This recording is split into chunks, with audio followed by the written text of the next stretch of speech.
This is the broadcast from City Hall, the home of the Greater London Authority. Please stand by.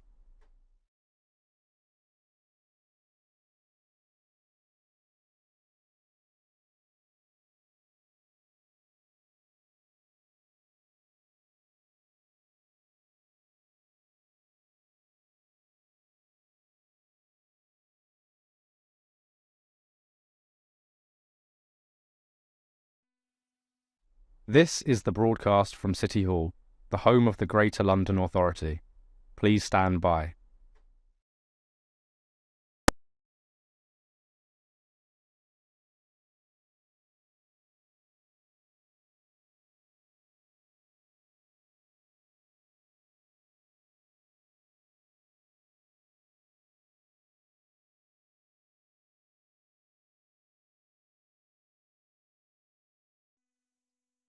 This is the broadcast from City Hall, the home of the Greater London Authority. Please stand by.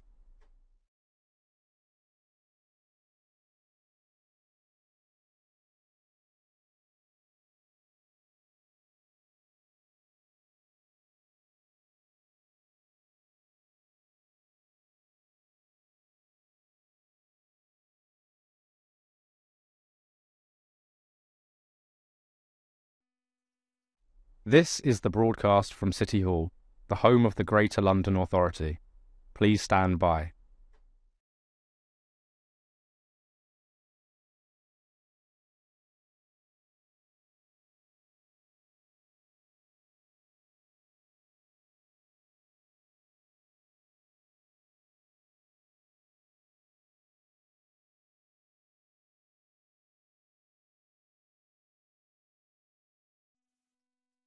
This is the broadcast from City Hall, the home of the Greater London Authority. Please stand by.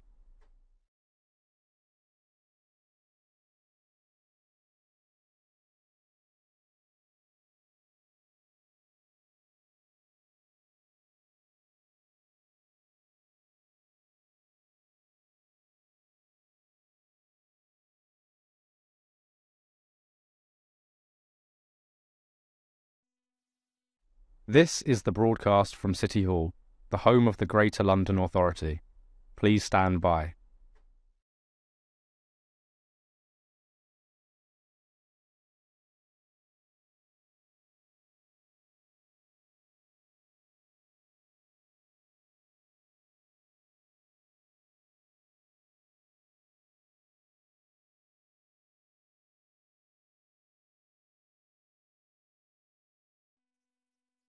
This is the broadcast from City Hall, the home of the Greater London Authority. Please stand by.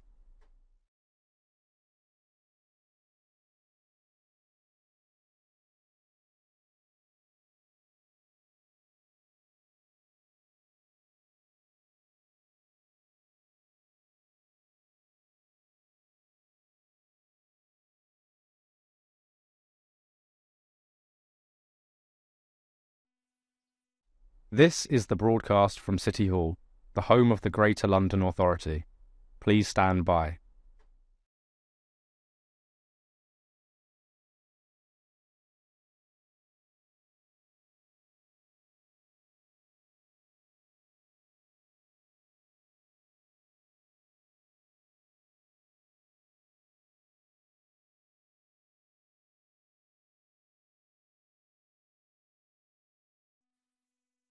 This is the broadcast from City Hall, the home of the Greater London Authority. Please stand by.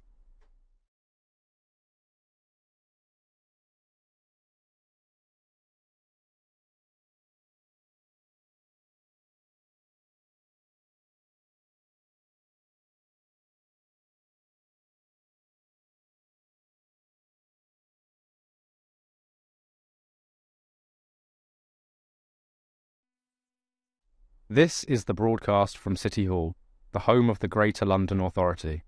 Please stand by.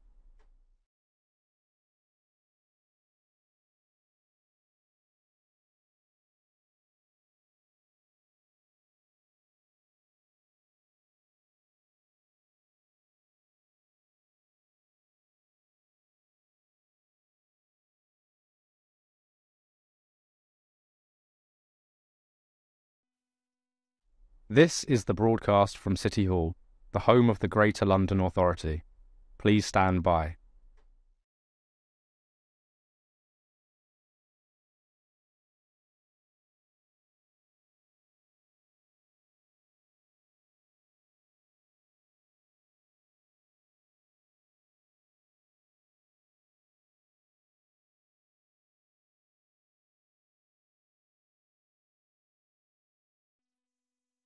This is the broadcast from City Hall, the home of the Greater London Authority.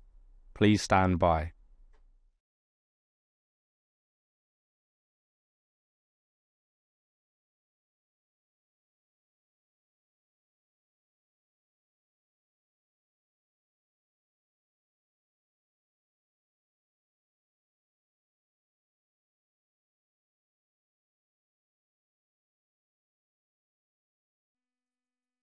This is the broadcast from City Hall, the home of the Greater London Authority. Please stand by.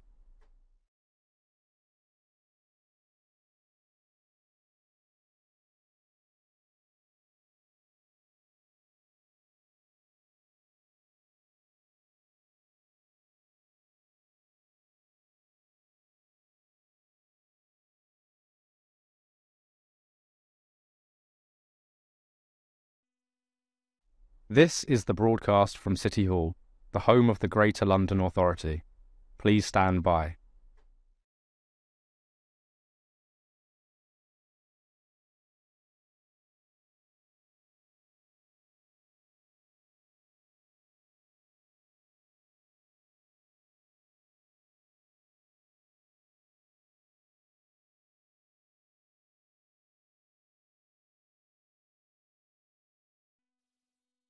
This is the broadcast from City Hall, the home of the Greater London Authority.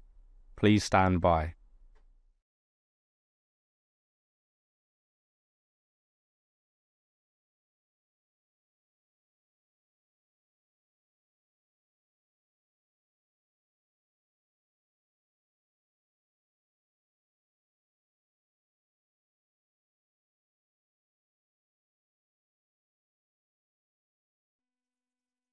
This is the broadcast from City Hall, the home of the Greater London Authority.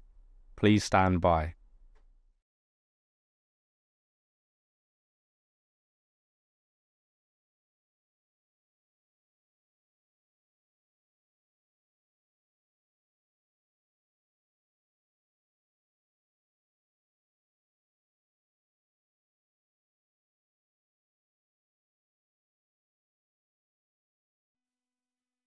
This is the broadcast from City Hall, the home of the Greater London Authority. Please stand by.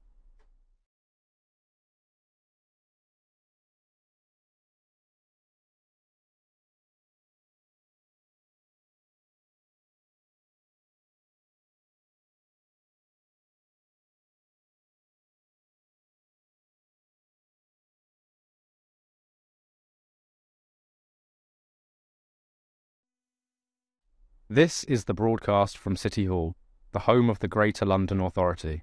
Please stand by.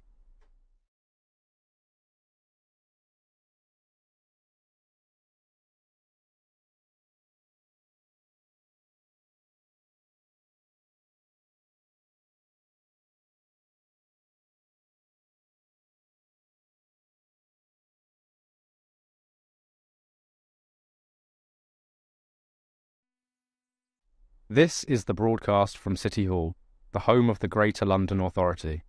Please stand by.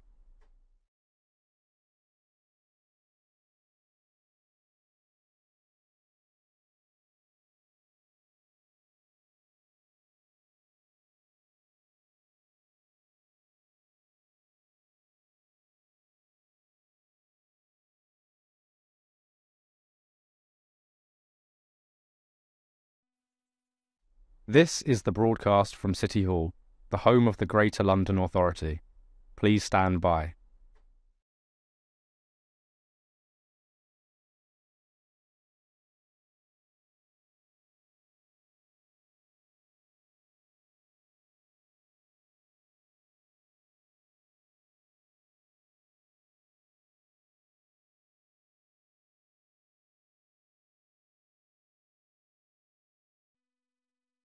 This is the broadcast from City Hall, the home of the Greater London Authority. Please stand by.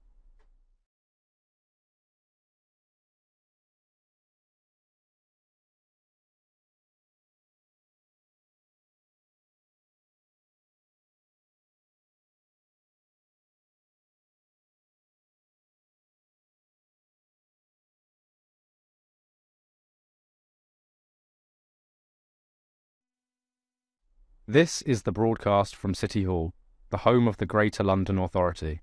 Please stand by.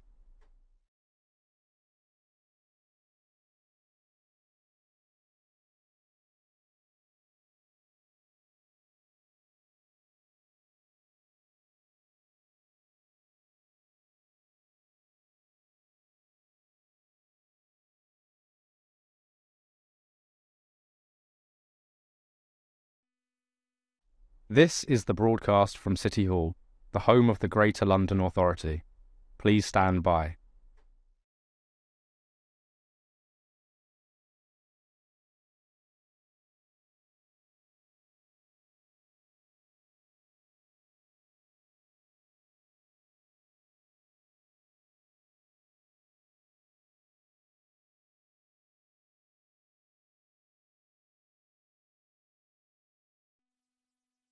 This is the broadcast from City Hall, the home of the Greater London Authority.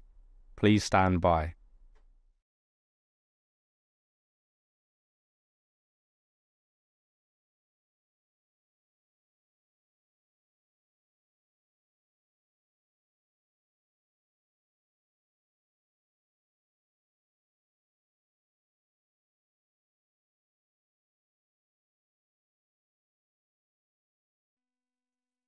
This is the broadcast from City Hall, the home of the Greater London Authority.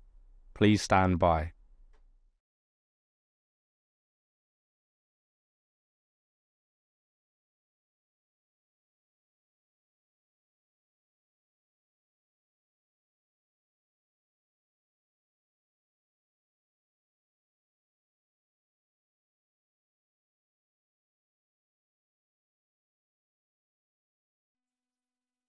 This is the broadcast from City Hall, the home of the Greater London Authority. Please stand by.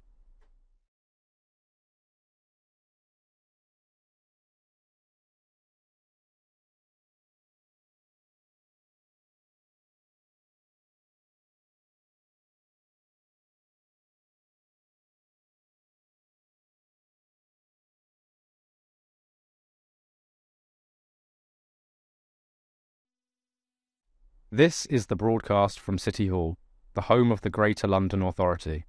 Please stand by.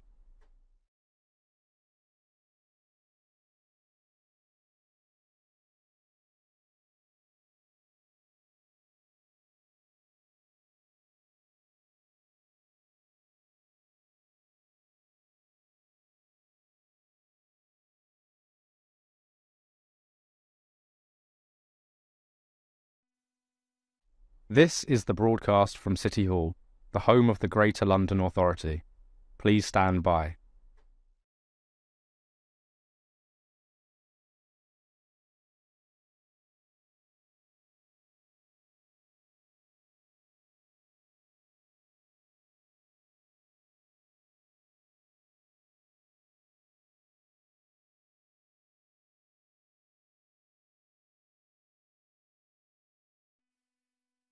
This is the broadcast from City Hall, the home of the Greater London Authority. Please stand by.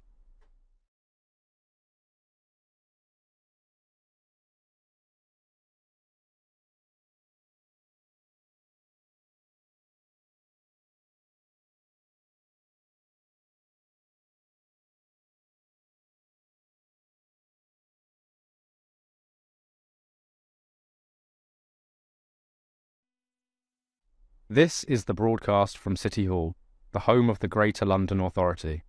Please stand by.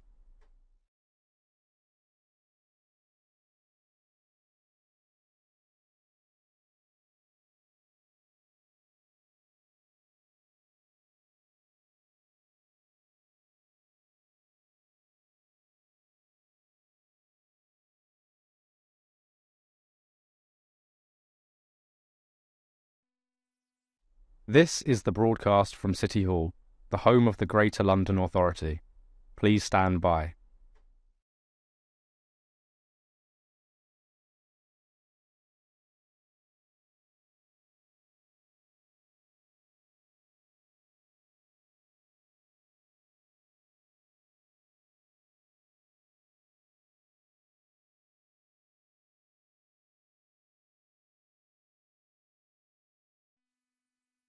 This is the broadcast from City Hall, the home of the Greater London Authority.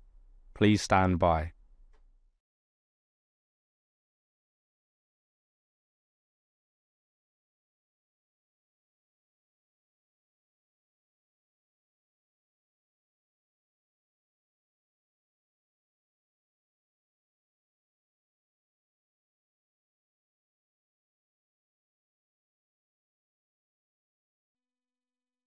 This is the broadcast from City Hall, the home of the Greater London Authority.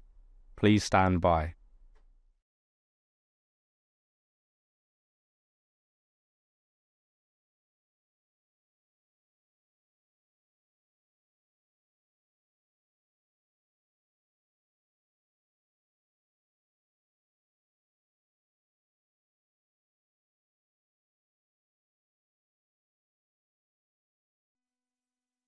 This is the broadcast from City Hall, the home of the Greater London Authority.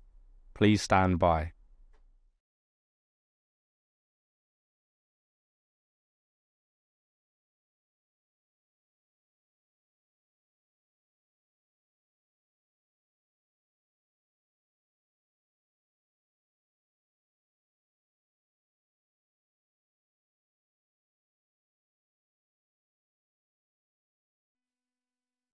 This is the broadcast from City Hall, the home of the Greater London Authority. Please stand by.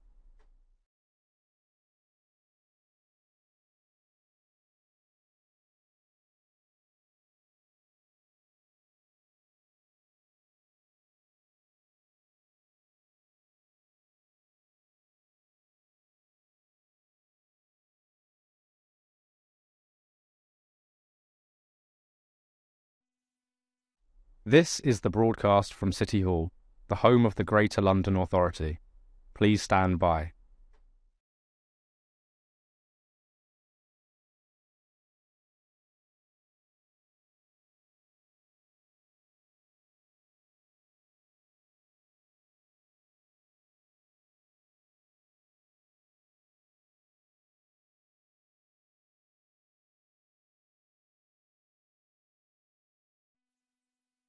This is the broadcast from City Hall, the home of the Greater London Authority.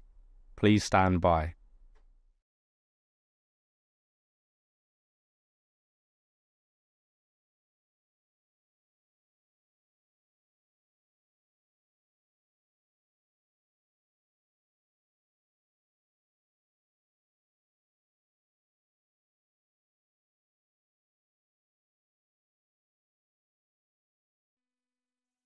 This is the broadcast from City Hall, the home of the Greater London Authority. Please stand by.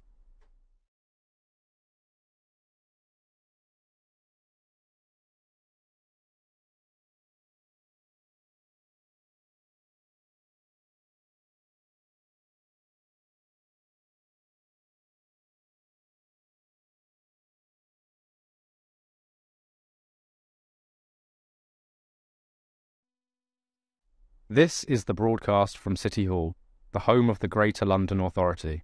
Please stand by.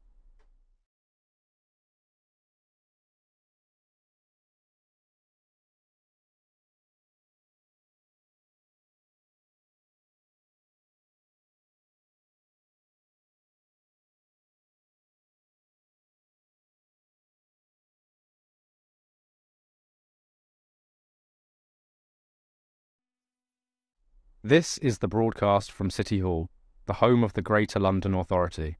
Please stand by.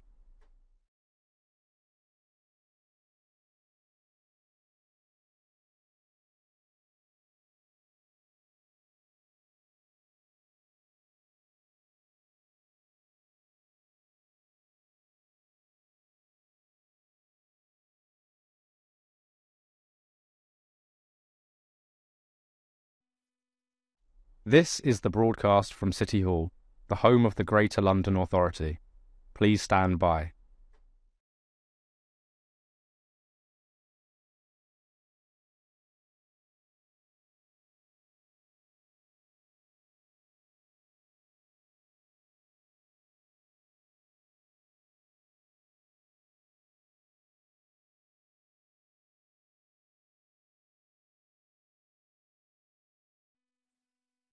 This is the broadcast from City Hall, the home of the Greater London Authority. Please stand by.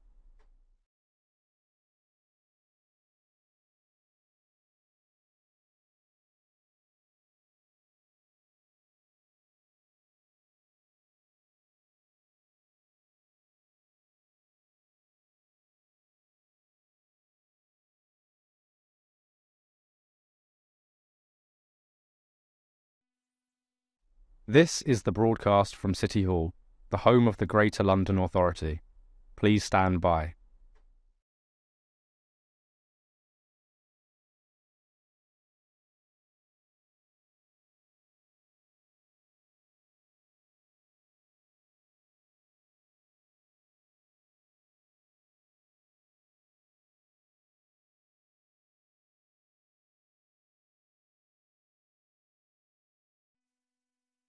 This is the broadcast from City Hall, the home of the Greater London Authority. Please stand by.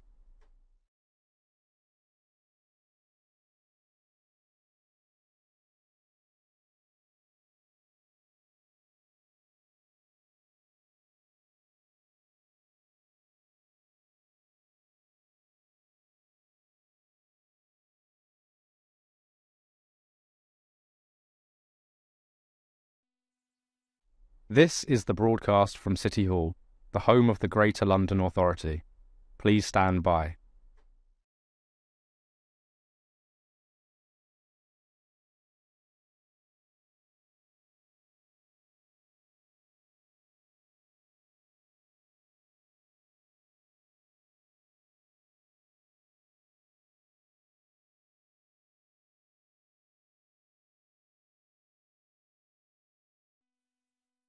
This is the broadcast from City Hall, the home of the Greater London Authority. Please stand by.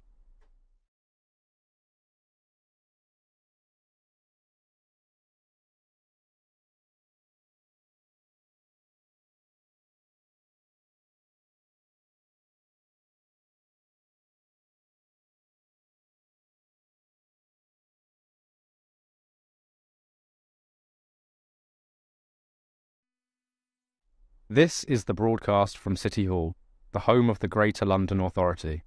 Please stand by.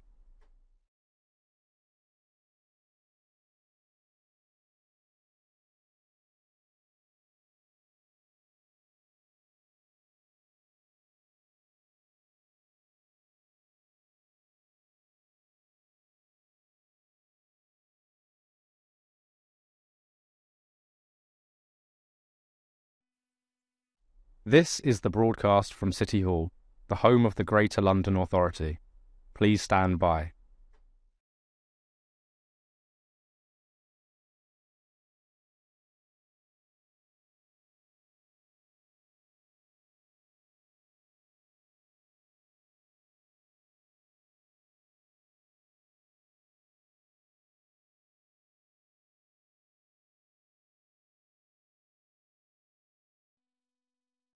This is the broadcast from City Hall, the home of the Greater London Authority. Please stand by.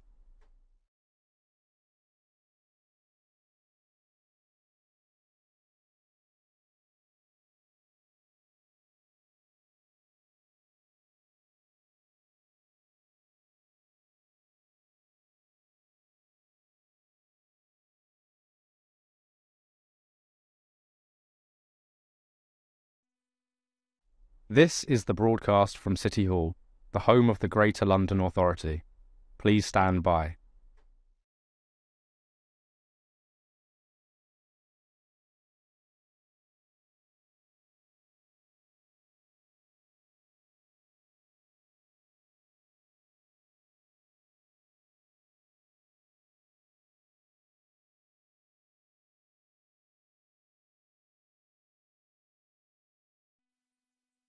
This is the broadcast from City Hall, the home of the Greater London Authority.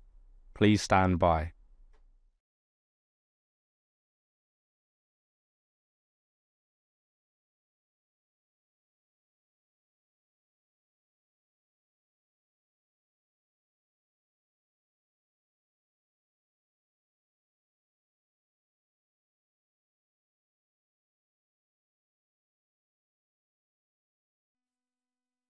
This is the broadcast from City Hall, the home of the Greater London Authority. Please stand by.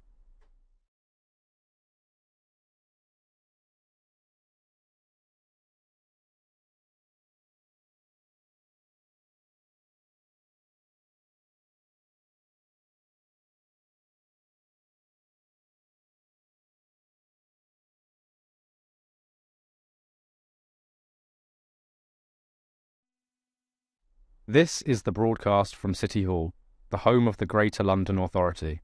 Please stand by.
Can I welcome members and officers here at City Hall and the public here in the gallery or watching on the webcast to today's meeting of the GLA Oversight Committee.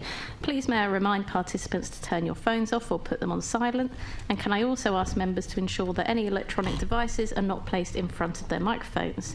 Can I ask the clerk, Nicoletta Kemp, to confirm any apologies for absence? Thank you, Chair. We've had no apologies for absence. Thank you. Declarations of interest. Can we note the list of offices held by Assembly members? Yes. Okay, thank you.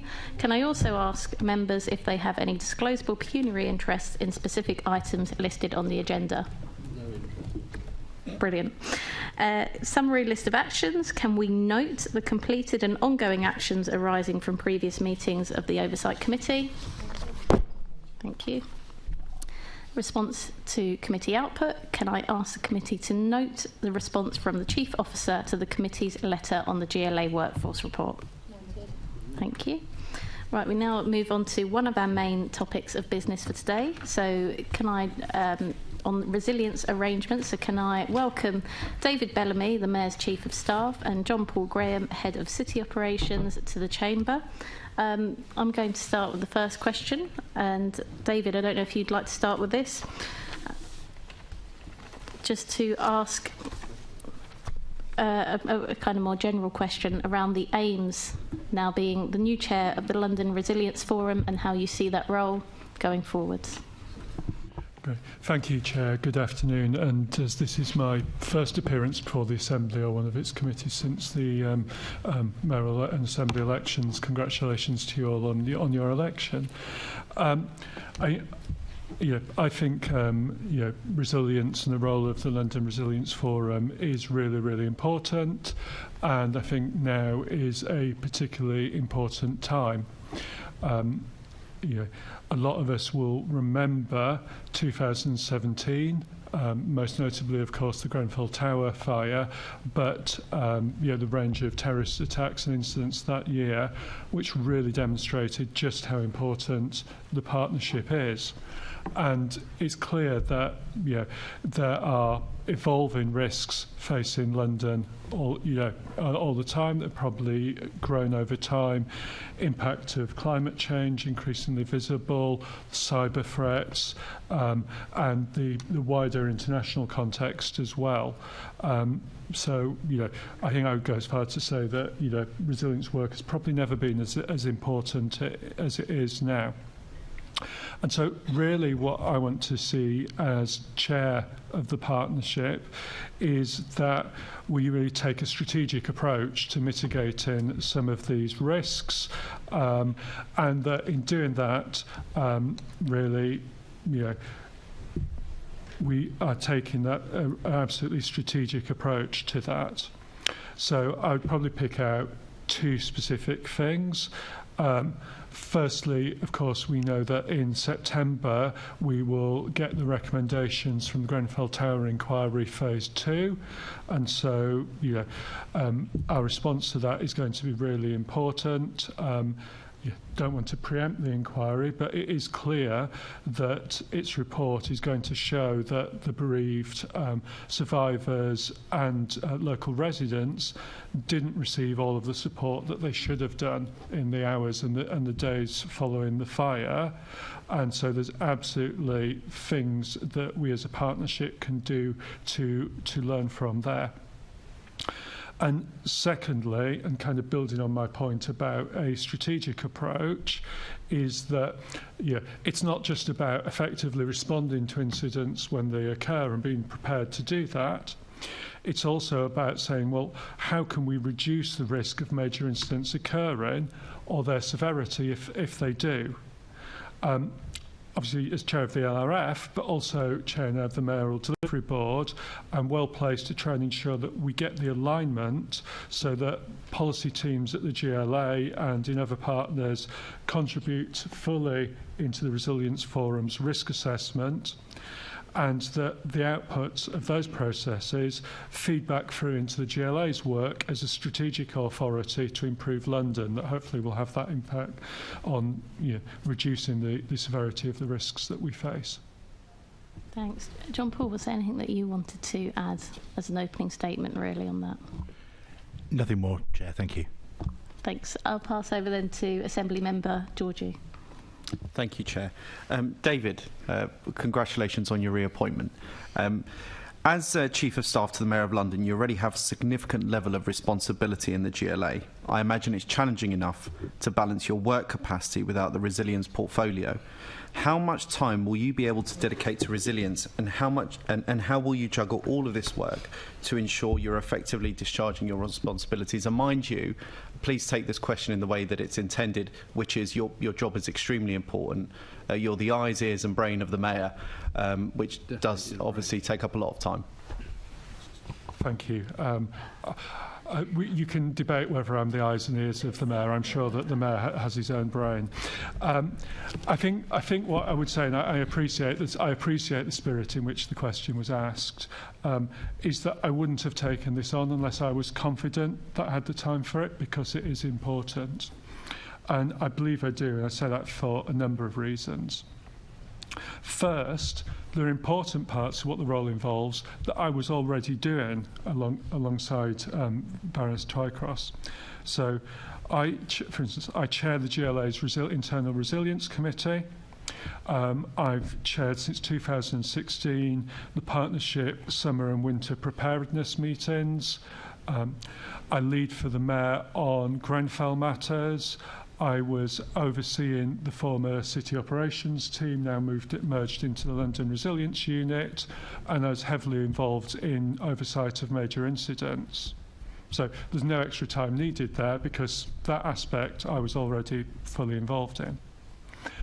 Second thing to say is that the role is effectively smaller than it was. in that we have appointed a Director of London Resilience, Catherine Richardson, who will join the GLA on Monday. And that role, embedded into the GLA's management structures, means necessarily less work for the chair, because we'll have an additional senior officer taking on things that previously the LRF chair had to pick up. And I also should say, of course, that I have two excellent and committed deputies in Pat Goulburn, Assistant Commissioner at London Fire Brigade, and Kim Wright, the Chief Executive of the London Borough of Brent. And so, they're obviously there to provide additional support as needed. Third, talking about deputies, the Deputy Chief of Staff and I here at the GLA have agreed a bit of a rebalancing of our responsibilities, which will give me more capacity. And we're also working to reduce the burden of some GLA processes on me. So, for example, we've consulted recently the Budget and Performance Committee on ways to improve the GLA group budget process, maintaining transparency, but in a way that I think is going to free up material time for me each winter, which will be very welcome. And I think the last thing I would say is that, in my experience, people find the time for the things they care about the most. I've worked closely with Fiona Twycross for the last 8 years, and coming back, I think, to my first point in this answer, resilience work is something I've always found time for and managed to prioritise, and I'm very much motivated by working with partners to take London's resilience further forward. Thank you. Assembly Member Bakari. Thank you, Chair. It's fair to say that resilience functions in the GLA has increased, particularly since 2016, and there was a decision to have a merger of the London Resilience Group in the LFB and the City Operations team in the GLA. Considering all the challenges of all these extra areas of responsibility within the group, what kind of challenges has that merger faced, and what are the next steps? Perhaps I'll start, and then maybe JP, if you want to add anything. I think the first thing to say about the merger, of course, I know this committee was consulted upon it as a proposal, and it saw the move of staff, and a function that essentially, I think I'm right in saying 2014, was effectively outsourced from the GLA to be carried out by the Fire Brigade on its behalf. And obviously this essentially saw that move back in, and that really reflected, I think, the importance that the Mayor and all of us place on resilience. It also reflected the fact that in the city operations team that John Paul heads up, we were already building capacity and working in other aspects of resilience, and there's definitely gains to be made by bringing it together. The goal had been to make it effective from the 1st of April. In the end, that ended up being the 1st of June, as the one or two points of detail in terms of consultation feedback to respond to ensure the move was effective, and in particular to ensure that the IT systems came across properly, because obviously the effectiveness of the team being there to respond to incidents 24/7 is paramount. So, as you say, the unit is now formed. Catherine Richardson will join us on Monday to lead it, and I very much look forward to it moving forward from there. Thank you. I think that the merger brought together two teams that worked very closely with each other on a daily basis, and there was a lot of synergy there across a number of areas. I think what we've discovered is there's no duplication, just to bring it in one place that allows us to enhance our delivery and provide that leadership in the pan-London resilience space, and also enhance all the sort of delivery through the LRF, as well as the partnership, which are two different things. This was supposed to be a cost-efficient and effective support service, and this is why we did the decision for the merger to happen. So what kind of evaluation and monitoring will you be doing, and how will you provide that information to us? So the merger was never to reduce posts or to save budget, as I remember when we proposed it.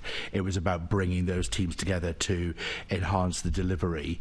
I think that with the new Director of Resilience starting, it'll be then for her to then evaluate the work that we currently do, what we should be doing in the future, and therefore setting a programme. We have work now, and we continue to do that, but I think there's a bit about a fresh pair of eyes and the ability to look at that with that senior capacity coming into the unit. You'll be doing the monitoring and evaluation reports to us as well? Yes. And is that, when would we be expecting any feedback? We've been merged now for 1 month, so it's still very early days, and we're in the process of a reorganisation. We currently have 2 teams that worked in separate buildings and separate organisations. We've now merged those together into one unit. The next step is now to bring those into a much more cohesive unit together, combining the teams as they sit quite separate at the moment in the work streams, and then start to evaluate what it is that we're delivering and doing. So evaluation as you go, perhaps in a year's time be able to give us a report back. I would definitely hope that within a year's time we'll be able to give you a report, yes. Assembly Member Prince. Thank you very much. Again, David, congratulations on your reappointment.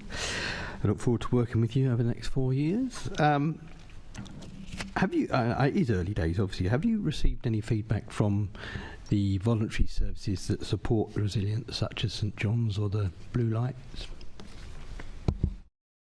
I mean, I've had a brief conversation with the chair of the community panel. Not at this stage got into detail with them. Do you plan to? Yeah, I mean, we will work out what the best way is to divide things between myself and Catherine Richardson when she begins. But absolutely, I want to be, engaging with all the members of the forum in terms of, they represent their sector, and that's really important. I'd also say that we've done a lot of work in the last year with the communities panel. We overhauled that, and the engagement with those communities groups and the community resilience programme that was funded by government is unrecognisable from a year ago, and they're fully engaged, and actually I think that they feel now really part of the wider partnership, where I think before they probably felt they're a bit on the outside. David, I want to put on record that I thought that Baroness Twycross did a very good job, and particularly regarding a local issue in Havering. You may not be familiar with it, Launders Lane. She briefed me on this, yes. Oh, good, yeah. I just wondered, because, she really did grip it, and she was being very helpful. I just wondered how that's going forward. Would it be yourself, or would it be Jules? Who would be gripping that? My instinct is that the initial issue is clearly a risk of fire and response from the fire brigade, where obviously Jules will lead. If we feel that the risk is a point where it needs wider partnership consideration in terms of being prepared to respond to things there, then obviously I would get involved at that point. But it was something that's on my mind to discuss with Jules when I next catch up with him, because I'm aware of the issue, and well, I do. There are questions about the direct causes of the fire and whether anything can be done, and separate questions about the long-term future of the site. If there are things where we can play a positive role in helping there, obviously we'd be keen to do that. I mean, I would welcome a conversation with yourself and Jules as well, because, say, Fiona was very open and very transparent, and really did help move things along a bit. Yeah, great. Thanks. And David, just to follow on from that, How are you going to be making those decisions going forward about a threshold where you become involved, where you think there's something you can add to that discussion, for example, on Launders Lane? How are you making that decision that, as chair of the Resilience, you will get involved at that stage? Is there a threshold you're working to? Is it political pressure? What is the way in which something is getting on your radar for involvement? Well, I think obviously things come on people's radars in a number of different ways. Obviously, in the Launders Lane example, I was Barras Twine Cross's line manager, and she reported it to me in that context. So I'm already aware of it. Other things come to light in different ways. Yeah, obviously, in the my it's as a forum, as a chair of the forum, we need to ensure that we've got a strategic approach, and that's where my priority needs to be, ensuring there's a strategic approach tackling the big risks. But then part of that has to be ensuring that there is a mechanism for more localised issues, and like I say, I'm not sure that you necessarily need to think of Launders Lane as a resilience issue, but if one did, then there is a Borough Resilience Forum, and so the question that we need to think about is how the escalation process there works. Following a separate review, the local authorities have just reorganising how they work and bringing in a sub-regional structure to help oversee that. And so one of the things that we all need to look at is ensuring how escalations from a borough level come up to that sub-regional level, and then if need be come up to the full forum. Thank you. Assembly Member Cooper. Thank you, Chair. I just wondered if we could talk a bit about priorities, David. You ran through some sort of headlines at the top. Terrorist attacks, climate emergency, cyber, the international context and things like that. You didn't mention, for example, water, and obviously in the last couple of days we've been hearing not very good news about the situation with our largest water company in the UK, Thames Water. Would that be somewhere on your list? And I just wondered, it might be because I've been on the Fire Resilience and Emergency Planning Committee, and before that the London Fire and Emergency Planning Authority, so since 2016. But we did have both public engagement but also more private engagement with both Deputy Mayor Fiona Twycross but also with John Hetherington. And also I've had meetings with Pat Goulbourne, and we've had more private briefings. So there may be some things that you wouldn't necessarily want to say publicly. Is that something that we would be going back to? Because we haven't really had that sort of level of detail for us to be able to look at the priorities and, for example, to be able to look at the risk matrix, which is something that we did consider, so we could see not just likelihood and impact, but also the mitigations that you were talking about. And I think it would be, if you can unpack that as much as possible for us without going into anything that we don't want to let terrorists in on our discussions, for example. Yeah, thank you. I think the first thing to say is that London has a risk register. It is a public document. There are clearly certain things that are confidential and are not included in it for obvious reasons. And talking about a strategic approach, clearly it's the highest risks, the things that are higher likelihood, higher impact, that are where we've got to have most focus, and that's why the partnership has, for those high scoring things, frameworks in place for that response, and why, for instance, at our meeting a couple of weeks ago, we approved a cyber response framework, which certainly doesn't, we all know it's not, you can think about, there was one particular London borough that had an incident a few years ago that members will be aware of, and responding to a cyber incident is clearly incredibly difficult, but it is the beginnings there of how we do that, and something we'll want to progress from. There are clearly, as has been in the media in recent days, risks associated with the state of the water infrastructure in this country. and clearly that serving London. I spoke this morning with the chair of Ofwat to be briefed by him on the draft determinations that they've published, and did specifically talk about this because it's a recognised risk, and I think we would all accept that when the water infrastructure fails in any way, the task of Thames Water or the other water companies in certain parts of London to distribute water en masse is clearly a very difficult one. So it's a difficult and important problem, and clearly what Ofwat are trying to do is trying to ensure that the right investment takes place, but also ensure that the money for that investment is the water companies don't get to take it and do other things with it if they're not spending it addressing some of those big issues. So I think that's where we are there, and I did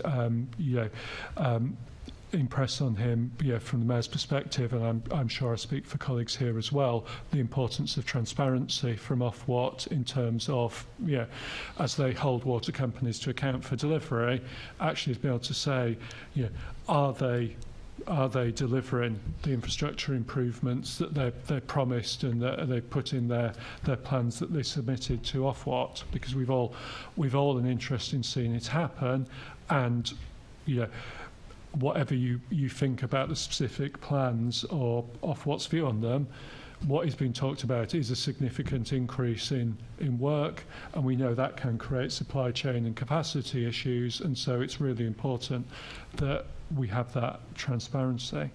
So that's good to hear, but it's come out through me asking you questions in a scrutiny session that you were in conversation with Ofwat this morning, and I would also hope that you'd be in conversation with Chris Weston from Thames Water as well to have the necessary conversations with them about how they take this forward, because they've issued a statement sort of saying they're going to look at the Ofwat determination. But it's not just about those areas, it's also about these other areas which we're aware of, and we've had those private briefings. We know where the emergency planning control centre is, and we've been on visits to these things, and I think it's a feeling that between 2016 and 2022 that there was a sort of strong attempt being made to keep us in the loop about what the Resilience Forum was doing, and in fact some of us were invited to some of the sort of planning sessions as things were being developed, including the mitigation adaptation responses, but a feeling that perhaps since John Hetherington left that we haven't really discussed this very much at the Fire Resilience and Emergency Planning Committee, and obviously those resilience and emergency planning issues have now been taken out of that committee. So I'm just wondering about, where will we get those sort of more private briefings from you? Is that something that you're up for doing in the new context, or is it something that Catherine Richardson would be doing? Because I do, we're at the moment, we're in a difficult situation right now, even as we speak. There are hospitals that have just been subject to a cyber attack, and they've said it's going to take them months to sort themselves out. In the West Country, I'm not going to say thank goodness because I wish it hadn't happened there either, a whole series of people were poisoned by cryptosporidium getting into the water supply. So these are really serious issues that can impact on a lot of people, and I think, for us to be assured that we can, through scrutiny, I have a good understanding of how things are going to move forward, because there's quite a lot of changes here. Yeah, and I think it's really important, as you say, trying to drill into some of these issues, not necessarily done best in a public forum, no. But I am, I'm really happy to try and ensure that we get the right arrangements in place. I don't think it's probably for me here to say to elected members, it should be like X and like Y, but I think it's something, perhaps with party group leaders we can have a conversation about what the best way to do it is. I know we've certainly, within the last 2 years offered security briefings, and that offer certainly still stands, and we want to expand that and take in other material risks and concerns that members may have. Perhaps that's something, Chair, if we're writing after this session, we can pick up in the content of that letter. And how are you ensuring that the Mayor is kept informed of the work of the London Resilience Forum? Are you just incorporating that into your normal meetings with him? Yes, that's what I'll do. If we reach a point where I think there's a paper that is particularly important for him to read, then obviously I will submit that for him. But mainly it's going to be about me giving updates as I speak to him.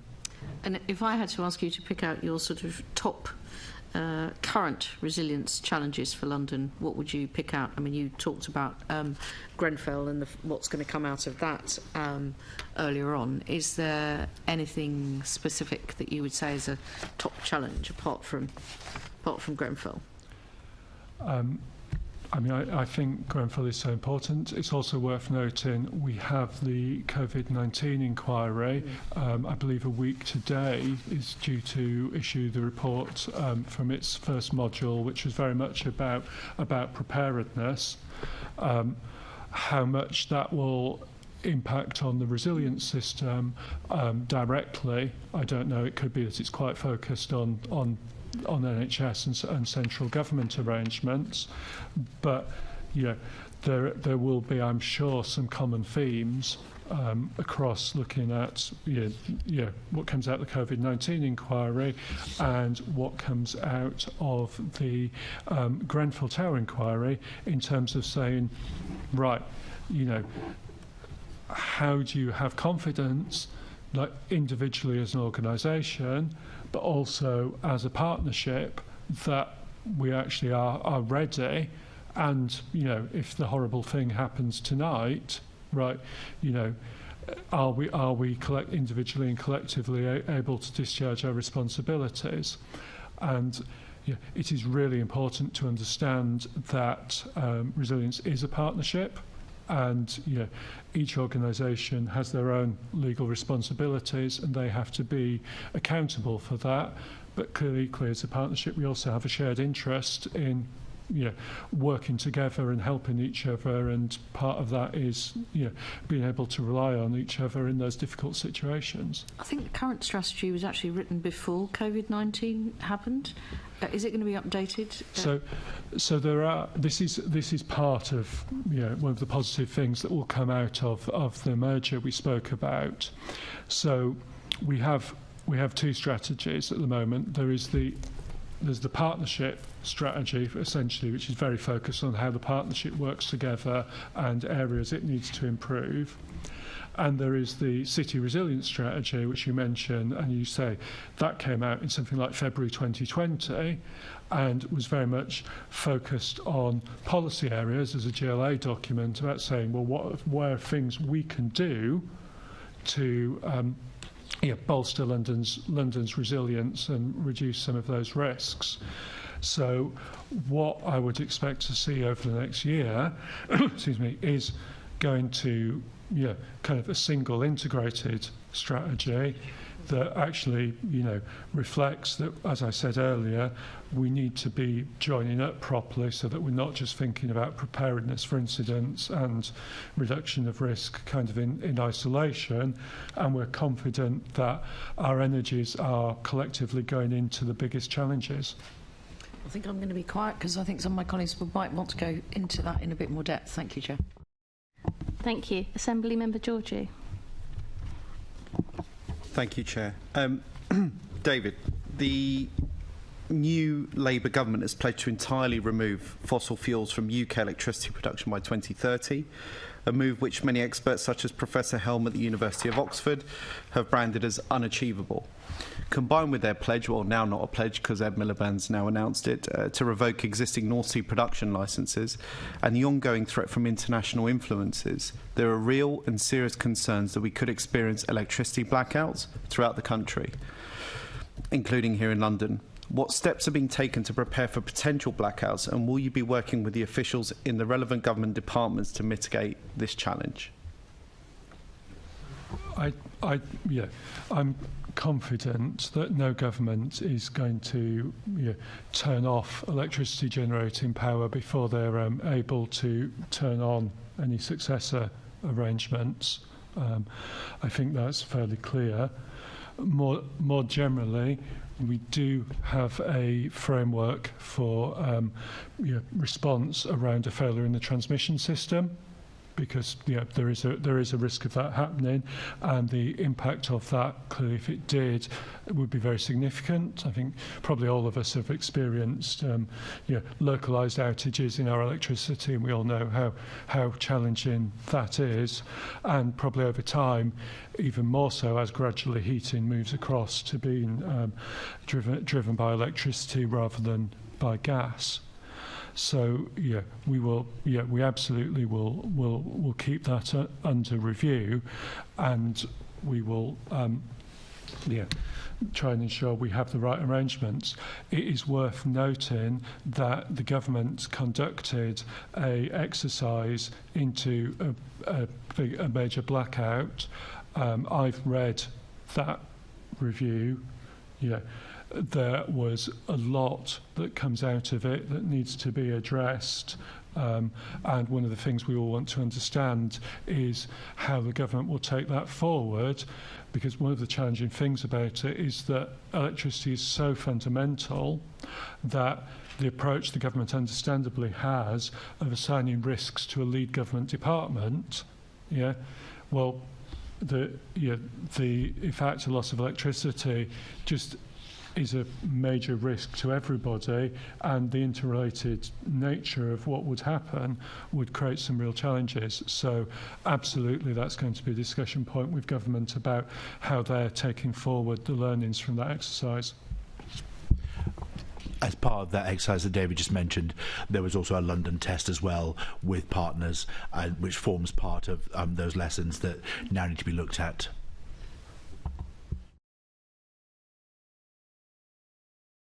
Thank you, Chair. I think, David, perhaps my question may have been interpreted as a slight against the incoming government, which, although I may have political differences, they were democratically elected, and the result is the result. But the point I was trying to make is, I'm not saying that any incoming or new Labour government, their intention is to cause blackouts. I'm sure that's very much not the case, or at least I hope. The point is, though, we are not an energy independent country. There are global conflicts which impact on our energy supply, as we've seen in very recent history. Added to that with potential cyber attacks against key infrastructure in the Western world from foreign powers. I appreciate, John Paul, what you said, that we've gone through exercises and that we feel we are relatively resilient.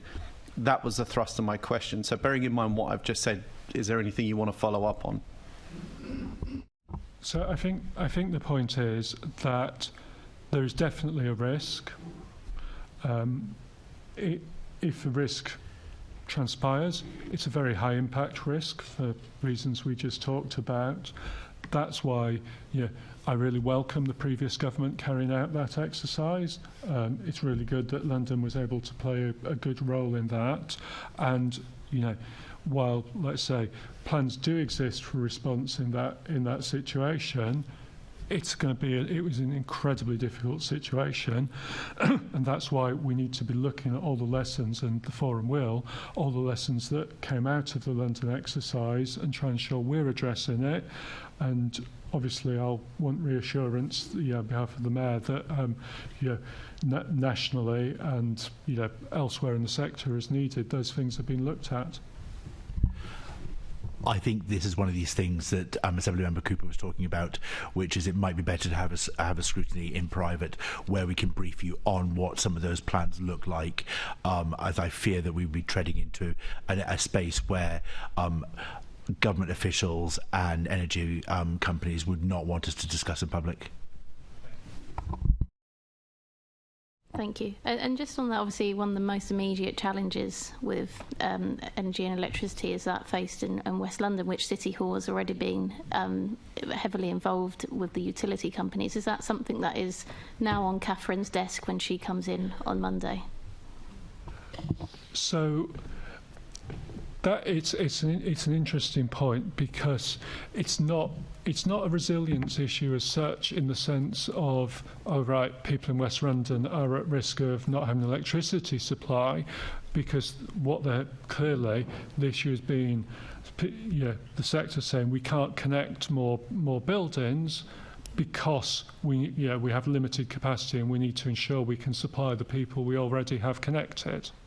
So in that sense, it's not a resilience issue, but clearly it is an issue for London in terms of its economic growth, and also tie in with responding to climate change risk as well, because if you say, right, we are going to need more electricity in order as we move buildings to be net zero and transition from gas towards electricity, you'll need more supply, and so our ability to make that transition is going to depend to an extent on having the electricity supply there to enable it.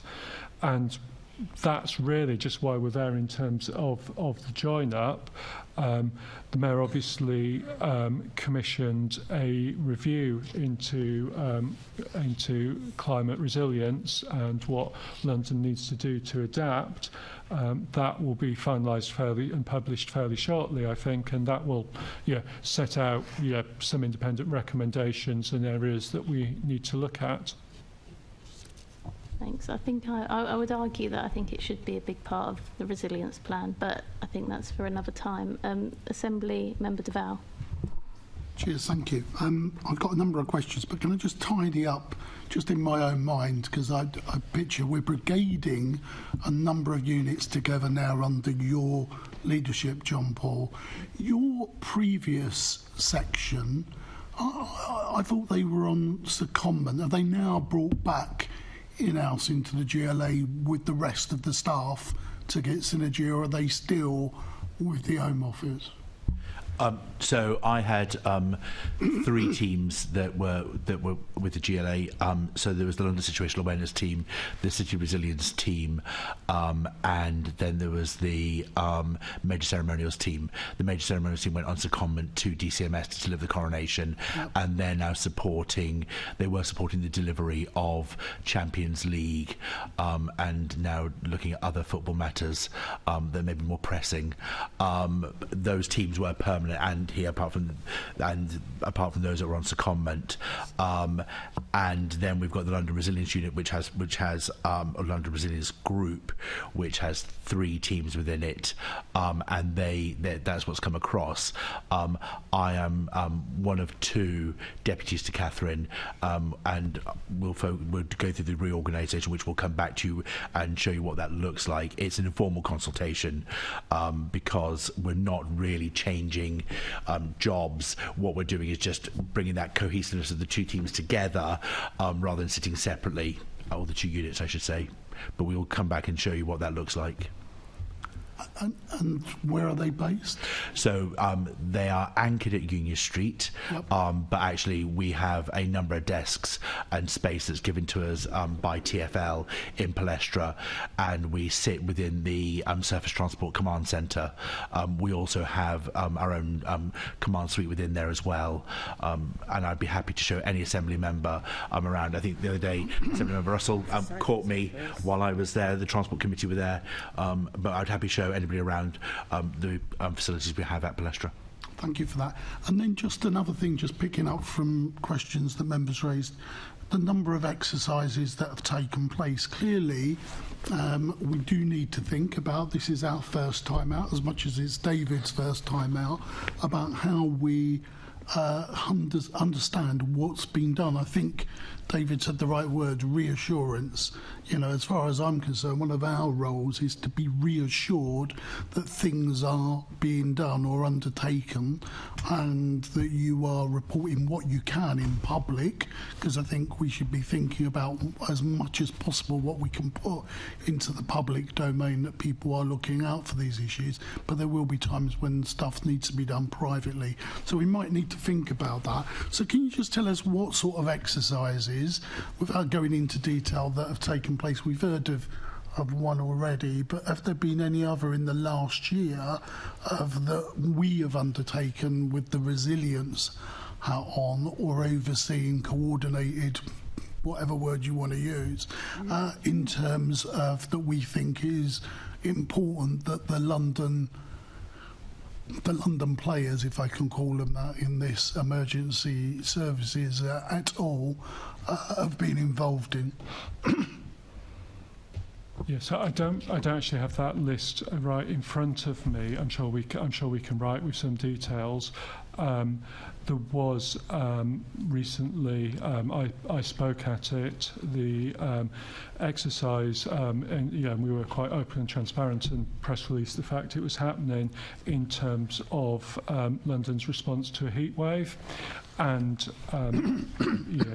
that obviously was a recommendation from the intermediate report on the interim report of the Climate Resilience Review, which we talked about a few minutes ago.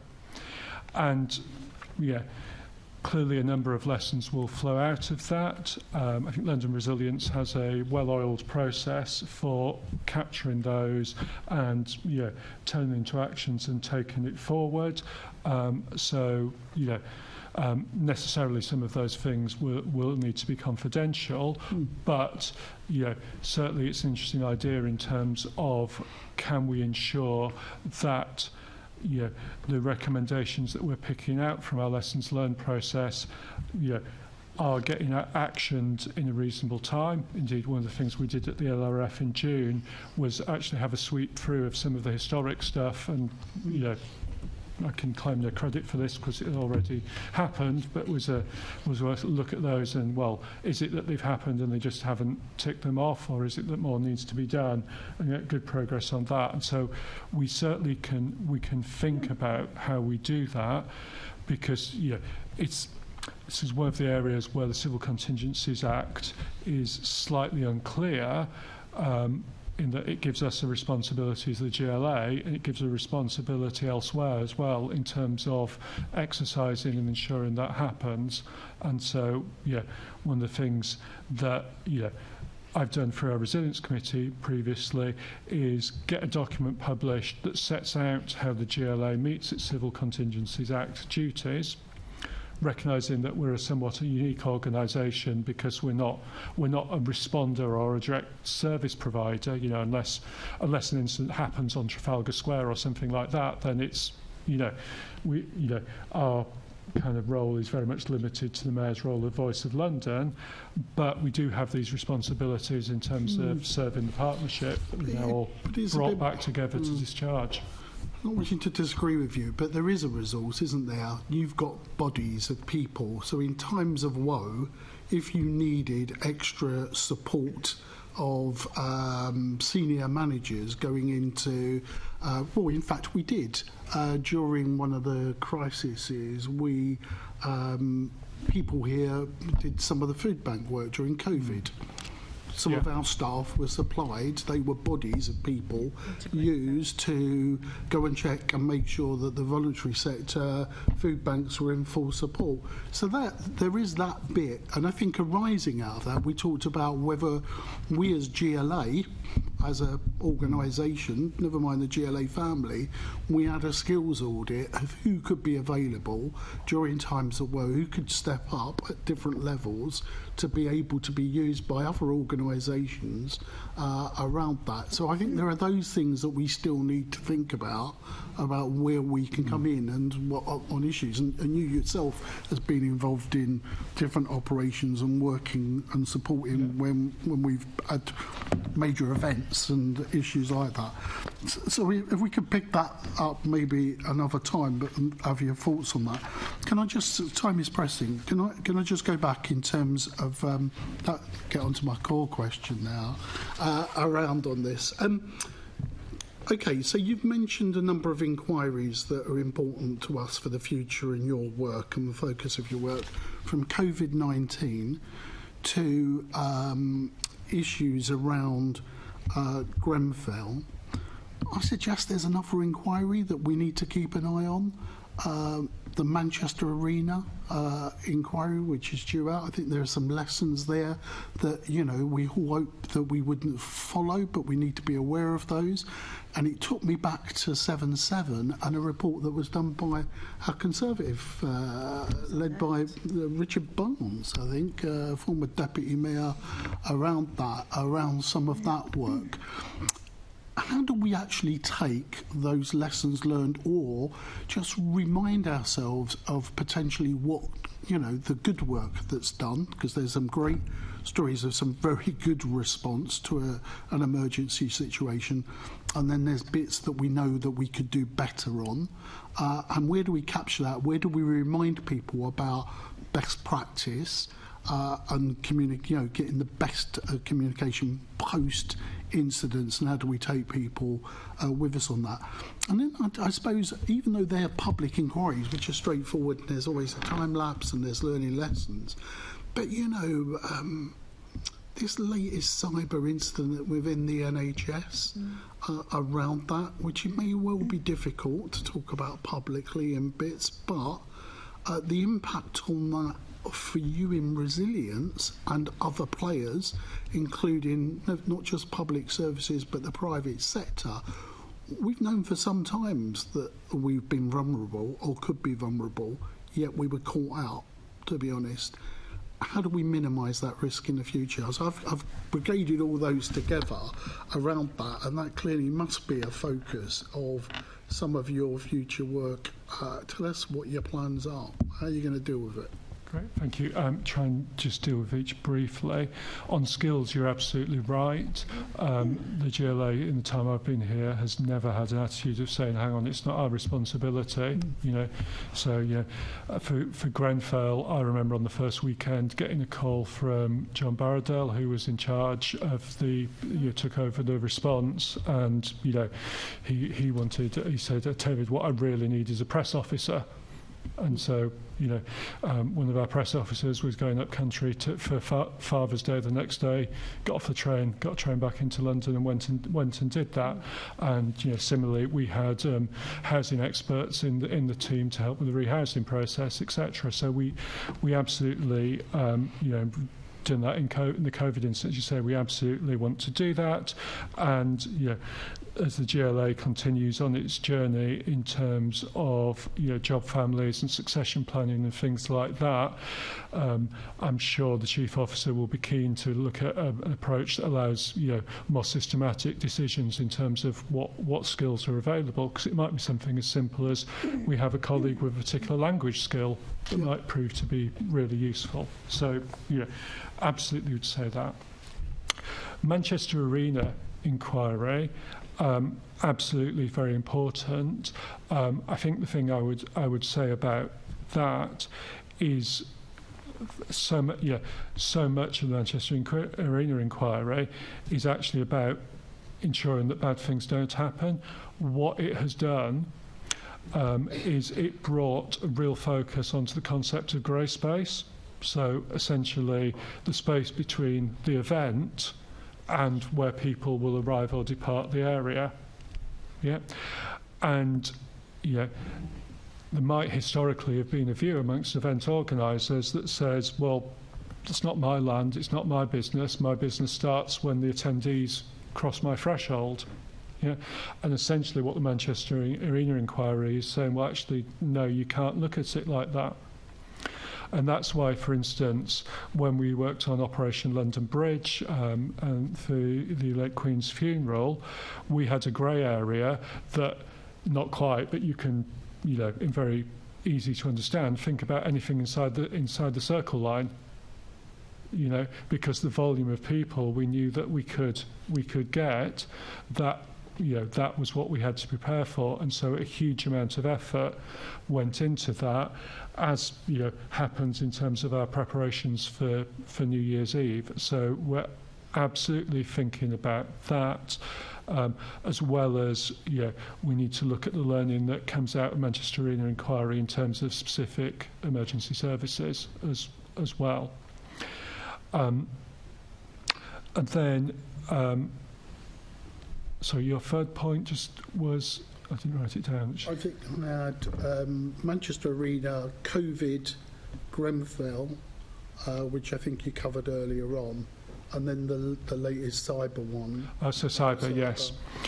So, you know, I have a IT background. It is a reality you cannot prevent cyber attacks, because there is always the risk of what they call a zero-day attack, where the attacker finds a vulnerability in systems that nobody else in the world knows exists. And that's why clearly organisations need to think about how they would operate in a situation when that happened, and have they got segregated backups, and how can they come back. And the reality is, to really do that, you need time and capacity to work on it. And we know a challenge, particularly in the public sector, is those are things that organisations are lacking, with such pressures on them and such tight resources. And so that is really something I think as a society we're going to have to engage with. You know, we saw with COVID, didn't we, that, you know, the world of just-in-time deliveries and things made halfway around the world had notable advantages, but it had some notable disadvantages as well. And it's how we get that balance. And, you know, we also have to be very mindful that it is not just about saying, oh, right, do the Category 1 responders, do the public authorities, do they have absolutely perfect, as close as bulletproof as one can reasonably get systems? It's about their suppliers as well, yeah, and their suppliers. And so it really is a whole of society endeavour, and I don't sit here and think that there are any easier answers at all, I'm afraid. But isn't it a case that the fact that we have these conversations and discussions that almost force organisations to try to address and minimise or take their part to play in terms of protecting us, in that sense, a bit more, they have a better understanding of it?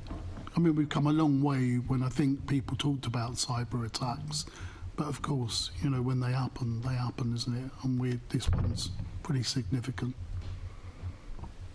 Yeah, there's absolutely a thing about when bad things happen, they do make people, I hope, think, oh, could it have happened to us, and what do we do about it? And that's probably part of the kind of human process of some good coming out of terrible situations. And, you know, as I said earlier, I absolutely think there is more. I said this at the Resilience Forum meeting. There is more that we have to do. Yeah, there are limits to what we can do as a partnership, because ultimately we are there to prepare and respond. But it raises the policy question about how do we reduce that risk. And, you know, it is a question that faces us all as a society. Thank you. Thank you. Just so we've got 3 Assembly members that want to come in, so 2 Assembly members that want to come in. So if the answers could be to the point as possible, that would be great. So I know you would probably want to be getting out now. So first, Assembly Member Russell. Thank you, and I'll be very brief because most of the points I wanted to cover have been picked up already. But I just wanted to go back to Assemblymember Cooper's remarks, particularly thinking back to the COVID-19 pandemic and the way that Baroness Twycross kept us all very, very closely, or kept the group leaders very closely updated. And I think that we also had a role in alerting her and her team and people like John Baradell to things that we were hearing from constituents that actually enabled them to take those issues into their planning. So I'm thinking of something like during the COVID-19 early lockdowns, the impact on young people with learning disabilities, particularly young people with learning disabilities living in kind of sheltered accommodation, were kind of really, really tough, and they took that away and they dealt with that. That's just one tiny little example. But I think the reason I'm raising this is I just want to understand a bit more from you what you see as the role of this committee or the London Assembly in terms of the resilience piece. in terms of our scrutiny role, and how you think. I mean, we've heard you think that there could be the private briefings, which absolutely understand that they need to be private if we're dealing with confidential matters. But just whether you could articulate a little bit more, what value you place in the input from the elected assembly members. Thank you. I think the work that was done during the pandemic in terms of having those briefing sessions, I mean, yes, with leading assembly members, but also with members of parliament as well, I think was a really, really important thing, and is very much on my mind. I obviously fervently hope we're never going to get back into a situation the likes of we dealt with in those couple of years, but hypothetically, if we did, absolutely we would need to reintroduce that. What I think we need to do is take the same principle and apply it in times outside a major incident. And I think we possibly need to recognise, I'm not saying that you wear two hats, but you have two kind of slightly different aspects to your role. There's the formal role of scrutinising what we do, which is really important, and then there is just the role as elected members, working with your constituents and the perspectives that you can bring that can usefully input into our work. Yeah, and I think those two things are slightly different, and we need to ensure we get maximum value from both. It's certainly, of course, not for me to try and tell you how I think you should do your scrutiny. That's probably a matter for you. But I do think we should look at setting up,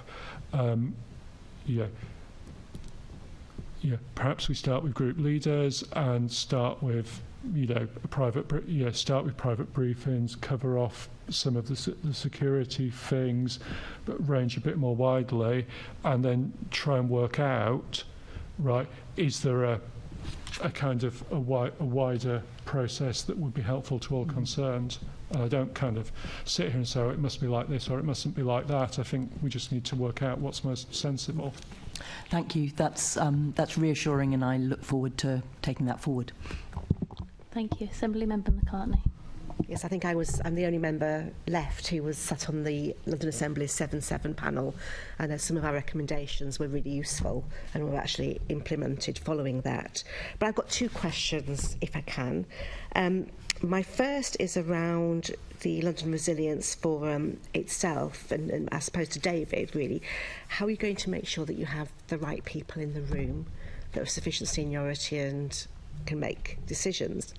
And secondly, I think all of us have been around long enough to know that often these wider boards, whether it's at a borough level or a London level, whilst you might get the right people in the room, they can quite often get comfortable with themselves, and the lack of challenge and the ability to challenge your partners has been thrown up time and time as one of the failings when things have gone wrong in various different arenas. So I'm just wondering how you as chair is going to make sure that that challenge takes place. Yeah. So having now chaired my first meeting, I did go to part of one a few years ago, but chaired my first meeting. My reflection is that as I said earlier, the partnership is a group of independent organisations, and I don't have and I don't seek kind of a power to direct them, and so the forum has a really important role in actually turning the page on the work of the partnership and saying, is everybody happy? And what I want to do is, I don't want to do anything that loses that, but I want to see how can we ensure we get more strategic debate and discussion about future direction, and hopefully through doing that, well, that creates an environment that people really see that, they really will benefit from being there, rather than saying, well, I've read the papers, I'm actually all happy, so I don't really need to turn up and raise concerns. And so, we need to do that. And obviously I'm very comfortable having discussions with partners about their representation should the need arise. Okay, thanks. I think that critical friend role is really important. But my second question, it sort of comes out of the COVID inquiry, but also I suppose Grenfell as well, about the role of the GLA to national government when we have these national issues taking place in our city. I know the Mayor was quite critical, has been quite critical about the fact, for example, in COVID, London was often in the first wave of the various phases, and yet on the whole was not invited to any strategic meetings, Cobra or others. So I'm just wondering, have you got a list of different processes or protocols that you are going to ask this new government to try and adopt? So I think the first thing I would say is that in a immediate response and coordination space, we are in a much better place than we were in terms of the relationships that John Paul and his team have built with central government and the officials there, and that when as incidents occur, there is direct contact, and that is something that is very valuable, and we can build on, and I hope to deepen. There are fundamental questions for the government about how they organise themselves in terms of major incident response. They have set up a Cobra unit, and with a view to separating out their we are now responding capability from their more preparedness capability, and ultimately it's for the government to take a view about how it wants to operate in that space. I think the COVID inquiry, it won't be in its first module, but I think in its second one is inevitably going to have an awful lot to say about this. I imagine, and noting that the inquiry chair is doing her very best to move at pace,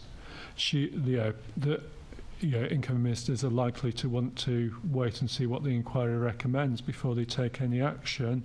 But certainly I look forward to reading that, and if I have reflections that from a London perspective that we want to share with government, we of course would do so. Thank you. Then I've just got one final question, if I can. That's to John Paul. Really, how resilient is city operations? If you, woe forbid, were laid up in bed for 2 or 3 months or so, is your organisation resilient? I don't think we were. I think we are. I think for a long time it came down to individuals. I think we have done a lot of work in the last few years around our resilience as a unit, and that's only strengthened by the merging of London Resilience Group and City Operations, and the capacity we have across those officers. So we have 40 officers across the unit now to both serve what is London Local Authority Gold and GLA Gold. We have a number of GLA Golds as well, where I used to be the only GLA person on duty. So we have done a huge amount of work to improve that, and that work started in 2017 and after Grenfell, where we started to put in place procedures and bring in staff. So we created LSAT, and we are in a much better position. I can actually have days off when I want. Delighted to hear you can have some days off as well, Jean-Paul. That now concludes our discussion and Q&A today. I think it's fair to say I think we've got a little way to go to get into the rhythm of how to properly scrutinise and make sure we're performing our function, but hopefully we'll be there by the time we see you in the new year and host you again. But for now, thank you, David and Jean-Paul, for your time. Feel free to leave. In fact, I think we've got a pretty full panel next time, so for the next item, so yes. please do. Can I ask the committee to note the reporter's background, putting questions to the invited guests, and note the subsequent discussion? And can I ask members to delegate authority to me as chair in consultation with the deputy chair and party group leads to agree any output arising from the discussion? Agreed. Thank you very much. We've got a few people coming in for this next item, so I'm just going to propose that we break until 3:10 just to let everyone get into the room, if that's okay.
Welcome back. Thank you everyone to sticking to that quite short break quite rigorously and being back in your seats. So we're moving on to the discussion on HR and IT shared services. We've got a large panel here, as you can see, so I'd like to introduce Maureen Jackson, the Director of Business Services, Rebecca Bizzle, Director of IT, Kerry Crane, Head of Recruitment, Shakira Kido, Assistant Director from the People Function, and Vicky Ridley-Pearson, Director of Digital. I will open up, if that's okay. And I'm not sure who wants to take it, so maybe point between yourselves. But could we just get basically an overview of how the introduction of a strategic issues log and increased collaborative problem solving with TfL has improved the resolution of HR problems? Shakira, you look like you're willing, so... So the introduction of the strategic lock has been super helpful to us. Whereas when we came online with the HR shared services, there were lots of individual issues that we were picking up, and actually there were lots. Let's be honest about it, there were lots. But with the introduction of the log, it has really helped us to kind of streamline what those queries are and batch them appropriately. So, for example, maternity. We could have had lots of different maternity queries, but actually it helps us to resolve the issues around what the fundamental issues are with the system, and also the fact that actually, had we built in the appropriate things in the system to be able to resolve the queries. And what we found actually was we'd built in one scheme around maternity but not the other. So it's things like that that we can pick up and understand with kind of the varying queries to understand and resolve between ourselves and TfL to be able to resolve. Another thing was around annual leave, how we manage compressed hours, and where we're kind of lots of different things that pop across. It's actually now drawing that together to kind of find one resolution. But I'll hand over to Maureen if there's anything to add. Hi, is that working if I press the right thing? Yeah. Sorry. I think things are working a lot better than they were last time we were sitting here. Not perfect yet, as I think people are still learning how to self-serve, which I think is huge. But the log allows us to track and actually to be able to report and address any issues that come onto it, and at periodic meetings, operations meetings between TfL and GLA, they're discussed, escalated if necessary. So the log is working. Thanks. Thanks. I'm going to move to Assembly Member Bakari. Thank you. So it's good to hear that the log's working, but how are you measuring staff satisfaction? Are you able to work out not just the problems, but how people are feeling about how they're being dealt with and how complaints are going through? Because when I'm looking through the notes that we have here, it was through staff briefings that a lot of the complaints were coming through. So how are you monitoring it now? Our service desk, the HR service helpline, records calls, batches them, identifies if there's lots of calls about the same thing, and then tries to address them. We actually haven't yet released a satisfaction survey, which we do for all our TfL employees, because we were waiting for the GLA Pulse survey, which I think Shakira can talk about. So that's right. So we've had a recent Pulse survey result. We've got high-level results on that. So that will tell us some things about how our systems work, how people are interacting with the systems. But it's very high level, the results that we've got. But there are loads of other things as well. So we've got the exit survey stuff that we get from exit interviews that has a box on there on TfL and shared services. We have fortnightly meetings with Unison, and they regularly bring up any issues to us around the shared service experience. We have a documented escalations route for somebody in my team that kind of understands and manages all those queries that might come through. But equally, I've got HR business partners that sit within directorates, and they're always on hand to be able to understand what's going on. Is it a systems issue that could be dealt with locally, or does it need something more that escalates? So kind of all of that stuff that I'm trying to do within my team, it's about understanding so that we can work better with TfL to understand, actually, we know this is going to be a definite problem or a challenge here. How are we going to look to resolve before it becomes bigger than what it should be? I mean, do you ever notice any gaps at all between what you're doing? You said there's a variety of ways of you're dealing with this. Sometimes, the surveys, for example, are voluntary. So are you making sure that there are no gaps, that there are people who may actually do have problems, or just who haven't come to you? How are you dealing with that? Yeah. So I think the one thing that we've all realised in the transition is that there is a definite culture shift in how we manage self-serve. And it is right across the piece, right across the organisation, of whereby before I created the people function, before we had shared services, they had somebody there to be able to complete forms for them and do that. That was what the HR function used to do. And so we've gone on a bit of a journey, really, as to actually there is an impact on something if a line manager does not put somebody's as a lever or does something on the system to manage pay, or it has a pay impact. So we're working with our TfL colleagues to be able to do a bit more show and tells and a bit more learning around actually what is the impact if we don't do something on the system. And I think that is kind of one of our big challenges at the moment, to really upskill our line managers to ensure that actually they have the responsibilities to be able to do those types of things, so that we can actually support them, help them, give them the right tools, and so that it doesn't become a payroll issue or an overpayment or something like that. So we're managing that in terms of learning. Thank you. Assemblymember Georgie. Thank you, Chair. I think based on some of the responses that we've heard, I think, Shakira, you may be best placed to answer this question. During the GLA All-Staff meeting on 1st of July this year, a speaker shared some rather shocking employee experience data for tools and systems. Those surveys were asked about whether our systems make it easy to do a number of tasks. The survey results showed that 55% said that it was not easy to amend employee information.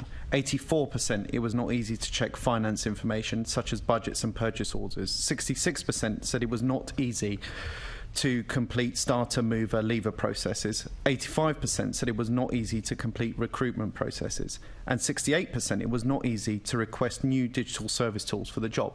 Now, I appreciate that in some of your initial answers you've already said that there is still a way to go, but these numbers still are quite shocking in terms of, I think what Maureen was saying, that you're waiting to compile a lot of the information from the GLA. Well, we already have a significant amount of information.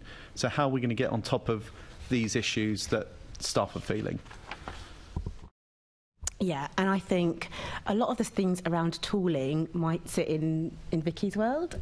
I don't know if you want to take that one, Vicky. Yeah, I can take that. I think it's really helpful having the pulse survey results. 10 out of those 11 questions that are being asked in that pulse survey, the processes or the tools that are mentioned are even very recently changed, are in the process of changing through ITSS or other change programs, or are going to change in the immediate future. And so, you know, there is a huge amount of change going on for people to be able to do their job. And we have the cultural piece that we need to help move along with all of our change programs that we have at the moment, to do with the change adoption and the move to kind of a self-service culture. I think what I took from the data on a positive spin is that these questions were the first time that we've asked them, for one, and we are in this period of change. We don't have, was it easier before, or is it getting better, is it getting worse? But we are in this interim period. But what it didn't show is that there was a real change in the impact for people to do the outcomes of their role, so work effectively in teams, and all of the other questions that we have comparable data to, where there was actually a positive shift in that rather than a negative shift.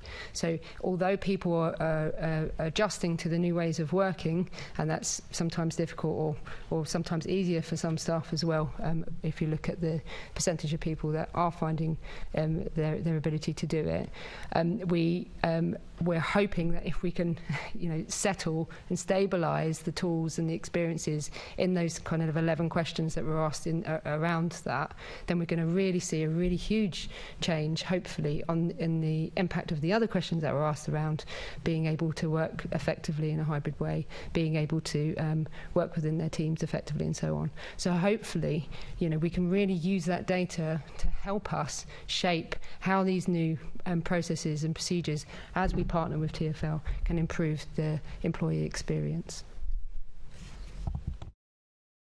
Apologies if I've misunderstood, Vicky. It sounded like you wanted to amend the questions rather than address the significant. And I know that's not fully what you were saying, but I think we do have a good sample here of the issues that people have, and I appreciate that you're saying this is an ongoing process and it will be continued. But I think what would be helpful is most things in this place, there seems to never be a timeline of when we seek to address these issues and respond to them rapidly rather than in a piecemeal way. So I think what would be helpful, not just for members of this committee, assembly members as a whole and staff, is what is the roadmap for addressing these rapidly rather than further surveys a piecemeal way and eventually we'll get it right.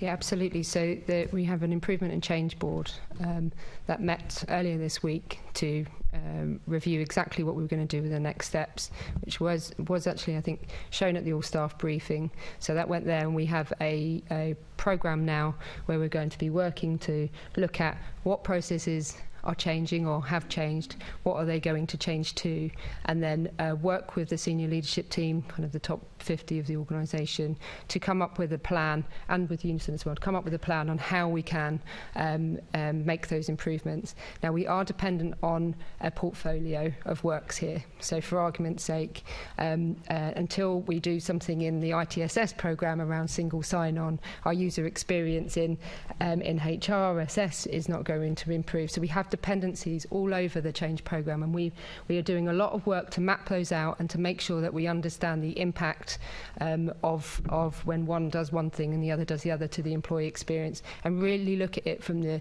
user experience end rather than what project's doing what, and trying to take that flip round. And we've been trying to do a lot of that within ITSS particularly. We've done a lot of learning from previous implementations, and we're constantly listening, constantly trying to understand where the problems are, analysing the data, and then being able to prioritise the things that we need to fix the most. And we've been working really closely, and that's one of the benefits that we've got with TfL, is where we do have this level of data and maturity in the analysis of the tickets that are being raised, so that we can help the user experience improve as quickly as possible.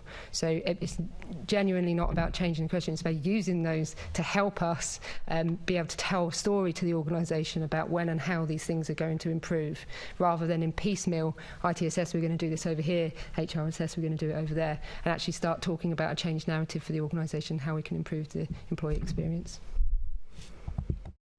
Assembly Member Prince. Thank you, Chair. Shakira, I'd like to ask you more about your logs and your self-serving business. So you've mentioned what some of the logs log, but do they log if you've got problems logging on to the system? Are they like, I don't know what you call them, but intelligent? So, if I take that as an example of what you've said, if I look at payroll queries as an example, we had, I think, 52 payroll queries, but 20 of those I have logged as actually it's people trying to log on in there to try and actually reset their passwords. So yes, I do log in terms of if it comes through as an HR query, am I logging to say actually part of that is something to do with how people are logging on? Yes, is the answer, we do, but I don't know if you have anything more to add, Vicky.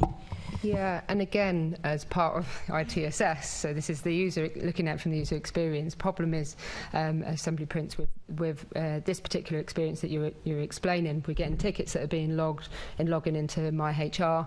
Success Factors is going to be a new system that TfL are releasing to support their HR function. But once we in ITSS, once we have moved our Office 365 service over to TfL, we will have single sign-on. So half of the tickets we'll see drop away because you won't need a password to log in. It will automatically log on with your Office 365 account. So we are trying to address. So we do capture that data, and we, the top two tickets that are raised as part of One London is around password resets.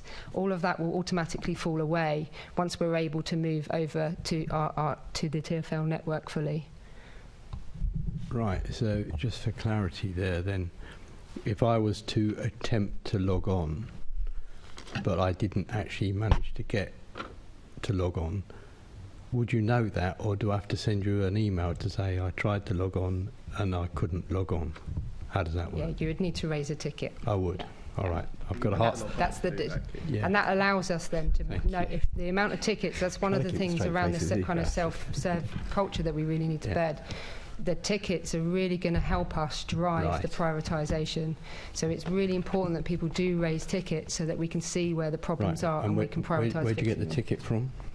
So if you're on a One London device, which I believe that you are, you raise it through the NGSG channel, which is the TfL service. Yeah, well, I mean, I do have problems logging on. I actually have to say that all the attempts I've made to log on to the payroll system. I've failed miserably and someone else had to do it. But you must send me how to do that, what you've just explained, because I didn't understand a word you said, to be perfectly honest. We can. And I'm not being rude. It's just. No, I understand, and it's really important that you do have that.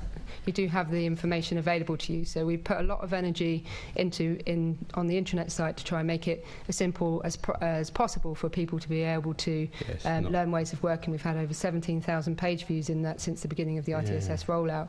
Just to give you an idea of the amount of people that are going to that central source, and we're continuously improving it with the feedback that we're receiving from the surveys as well. I always struggle with you with my P60, I have to tell you. Oh, that is true. I look forward to getting the link. We can send it to you. Thanks. We'll avoid making it a private training session for members, I think. No, but I thought, the committee and the officers would benefit from my personal experience of not ever having been able to log on to the... No, I agreed. I managed to log on for the first time today with some help, so agreed. Shakira, moving on to the anticipated benefits. In terms of budget, when will we realise those benefits? Or Maureen, sorry. Sorry.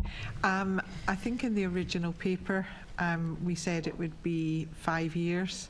So I think we were looking at 2027 before we actually paid back the cost of the HRSS.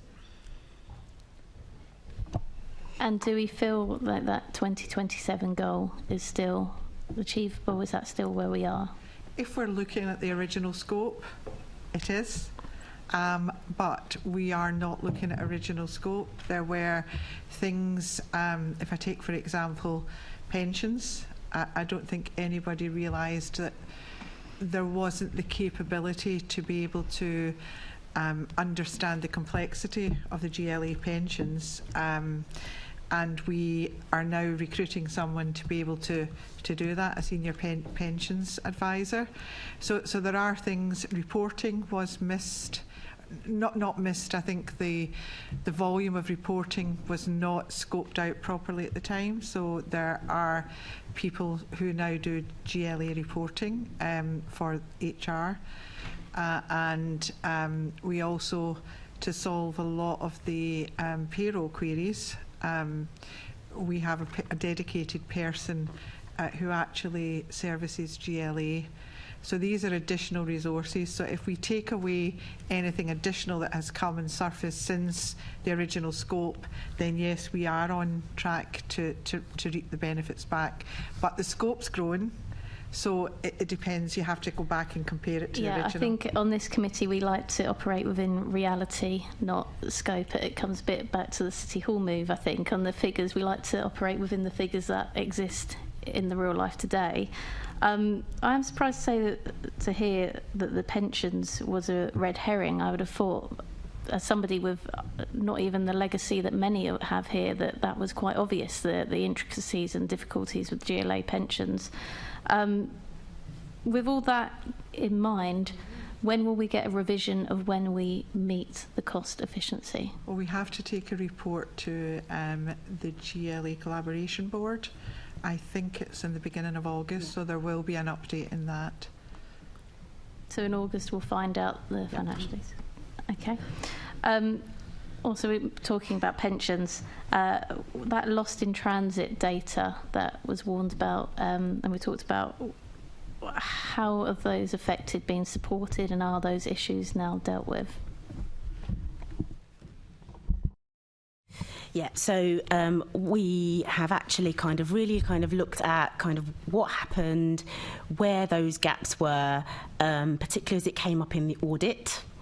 And what we've tried to do is really address and bring out those cases to be able to come to TfL and be able to have that provision in TfL to be able to work through what it is required, what we need, how we need it, and realising actually the capability that is required also in that space, and filling that gap. So the answer is yes, we know the level of the issues now, whereas we didn't before, and where that data is and how to find that data, but now it's about actually how do we continue to address it and make sure that actually we have some capability to be able to then administer the best way possible. Assembly Member Georgie. No, thank Well, you're down to ask the next question. So indeed, I am on point. Sorry, so further explanation of the upcoming change pause and what impacts that may have on the GLA staff and its stakeholders. Can we get a bit of an elaboration on that and what our intended plans are? Yeah, so the change pause is about kind of bringing in a new system around, or bringing in together actually, a new ATS, which I'll hand over to Kerry to talk about, but also it's just to enact a bit of self-service around you as an employee being able to change your bank details, change your address, so that you don't have to call up to tell somebody that you want to do that. But I'll go over to Kerry on recruitment. Yeah, cool. So the applicant tracking system will change completely. You currently use a system called Taleo, and that's where e-forms are raised and requisitions then come to my team. So the system, through SuccessFactors, will be already embedded in the system that you'll be familiar with as a user to change your bank details, so it's not a separate system anymore. It means that we can have better transparency of where your campaign sits in the process. So, you know, when a hiring manager raises a requisition, it's allocated to a consultant and then obviously gets posted to be advertised. So the system itself is much more user-friendlier than it is currently. You know, you can use it on any device because obviously it's cloud-based. And it will allow for a hiring manager, as I say, to track where their campaigns are at without having to reach out to a recruitment consultant. There's also better candidate experience, so in terms of where they view and access their jobs that they're applying for, and better collaboration across the GLA family, so being able to see TfL secondments. You know, we've just launched the portal for how we advertise jobs. That will open up more opportunities for all staff. But the freeze itself, so there will be a pause. We're calling it a pause because the current applicant tracking system still runs, it's still live, and is still going to be live until next year. But what we're trying to do is allow for hiring managers to embed and train in the new systems. That's happening over the summer, so August. Training commences and then it launches in September, but the current system is still available, and there'll be sort of a critical exemptions process in terms of this needs to be prioritised, this can still be advertised on the system. People that are familiar with applicant tracking systems, it does look and feel much better from a user experience. So why then do we need a pause, given that we're sort of running a twin track system through the summer or during the summer? You know, we've got a system with live applications, which is all well and good, which we're currently using, and then we've got this marvellous new system. I don't quite understand why then there is that pause. Yeah, cool. So it's really to reap the benefits of SuccessFactors in September. Your current time to offer is obviously 14 weeks. So if you don't start using SuccessFactors from September and still use the old system, you're still manually onboarding people via the old system from Taleo, because we're onboarding into SuccessFactors. It's much better user experience. So the idea is that you wind down the roles that are in Taleo at the moment. It's just for us in TfL, we have, you know, a certain number of roles that can still be advertised, but what we want the hiring manager is to learn the new system, use the new system as soon as it goes live in September, rather than still use Taleo that's clunky. But then isn't that going to have a knock-on effect and delays? Potential bottleneck, but we've communicated it. I feel GLA know that the pause is coming, that the current process winding down. But it doesn't mean to say that progress stops. So any campaigns that are already in the pipeline will still be advertised, still be assessed, and still be onboarded. I just end here, Chair, and say I think, and I appreciate, Kerry, you've given very forthright answers, none of which I disagree with, but just because you've told someone something in the GLA, don't believe that means that bottleneck is going to get dealt with quickly. Yeah. And so we've just increased our resource, and obviously to try and meet the demand that's coming in from GLA. I think that's what we have to be ready for from September once we do go live. Let's hope they listen to the message. Hope. No problem. Assembly Member Prince. Thank you, Chair. So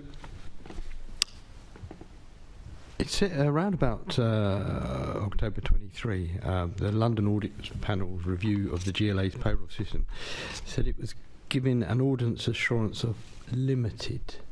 So I don't know if that's you, Shakira, or you, Vicky. It'll be me. Oh, happy days.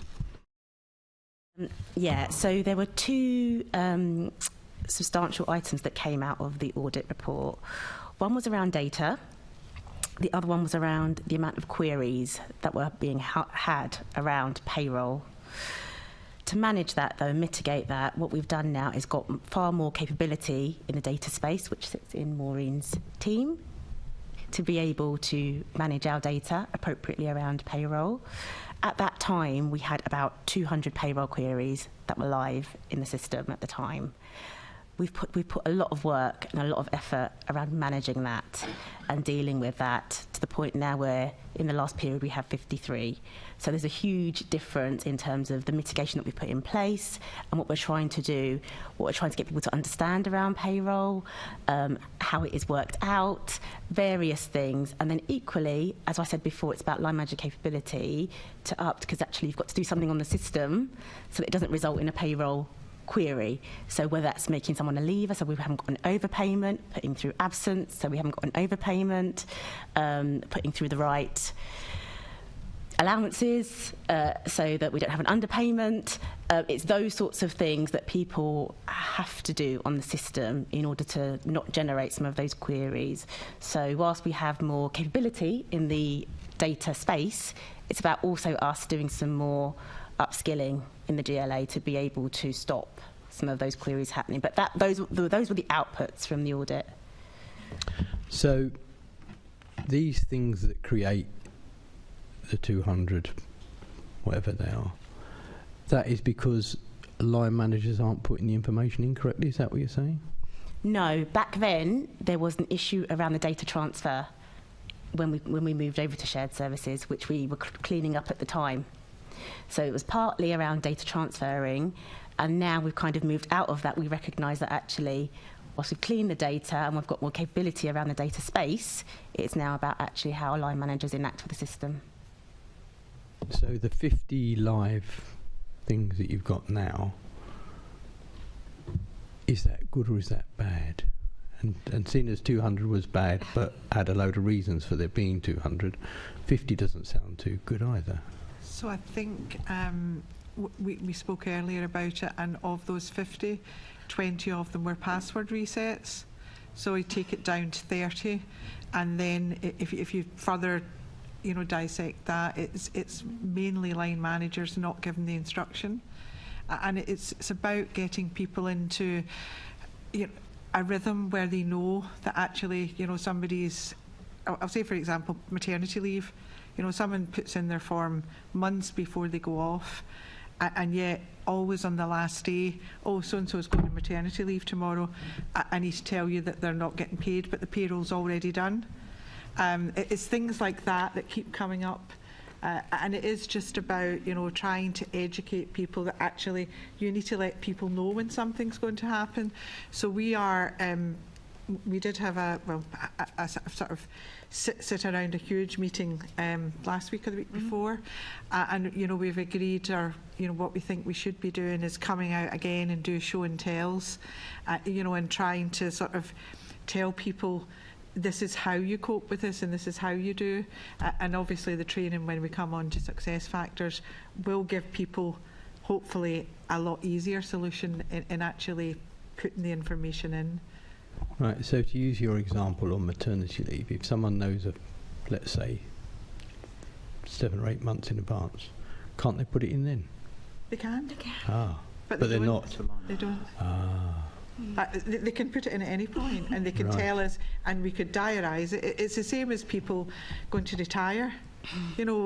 Somebody will have a conversation with someone at their mid-year review, and they'll say, I'm thinking about going next year.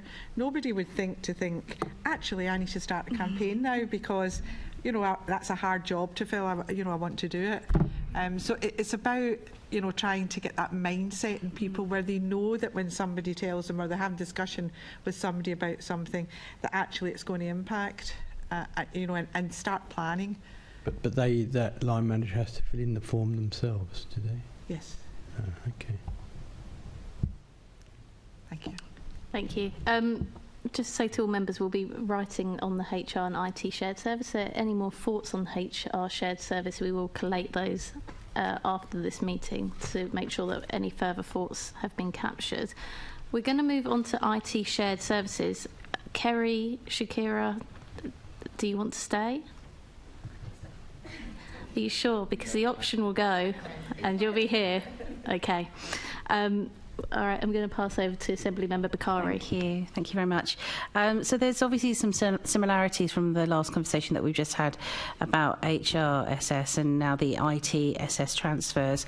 It's, you know, we're in a process right now where there's laptops now being given to staff members. I think apparently the 1,000th person collected their laptop this on the 13th of June, which is great, and it's still going on until August.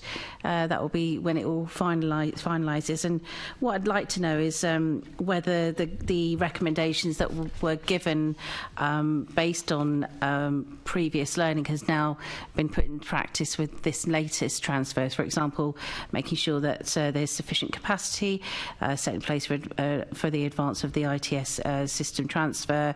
There's a full review to be undertaken, including review of communications around the HRSS transfer planning process, to understand and learn from the mistakes that are being made. So what have we learned from that previous process, and what are we making sure is happening this time round? Okay, I'll take that. Thank you. And it's great to get a question along these lines, because it's something that we spent a lot of time and energy ensuring that we do. When we came here in November 23, we were just about in the change champion space. And our change champions that have been across all of OPDC, MOPAC and the GLA have been paramount to how we have been able to successfully manage the rollout.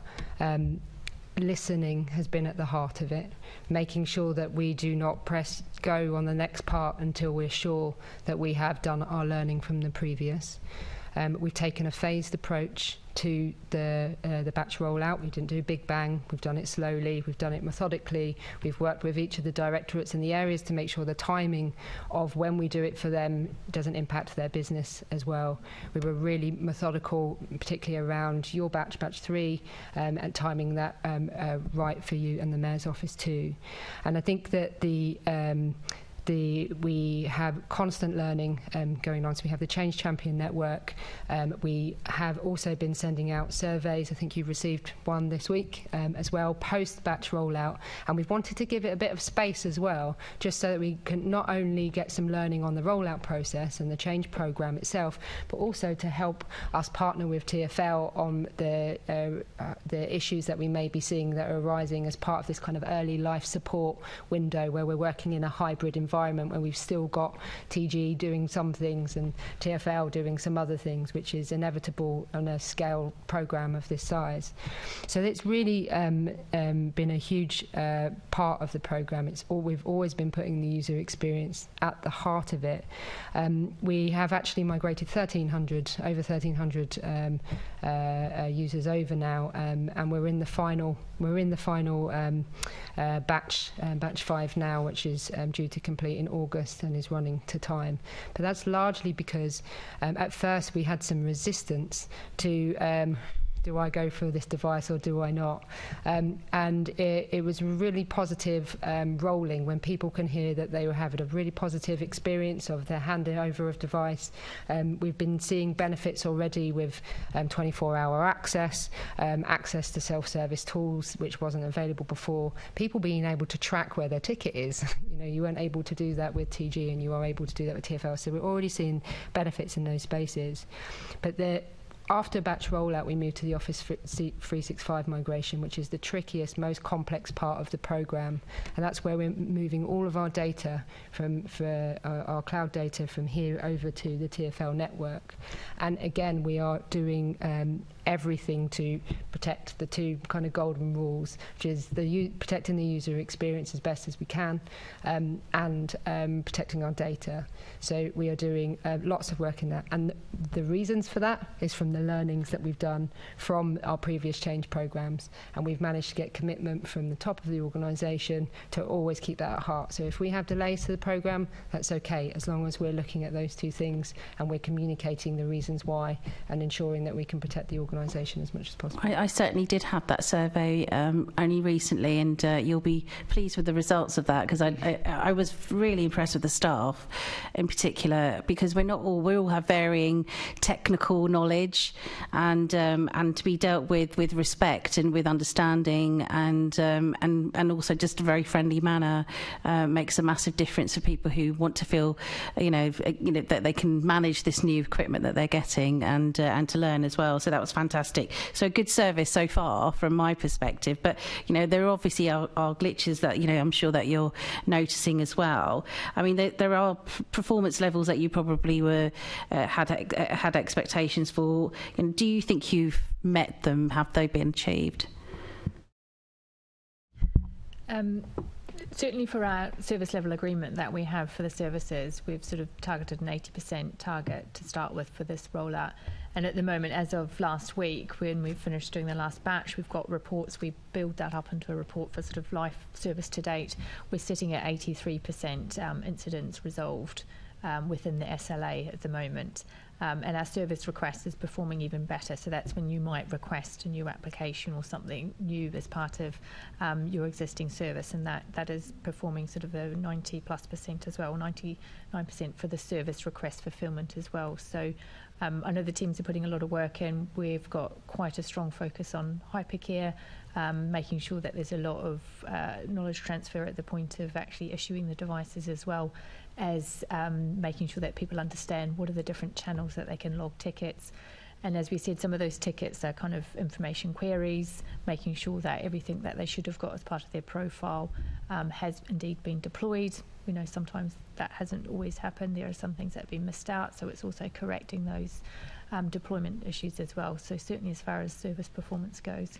And we get a lot of feedback as well from the people on ground and what's happening as well, and that's certainly taken on board as well.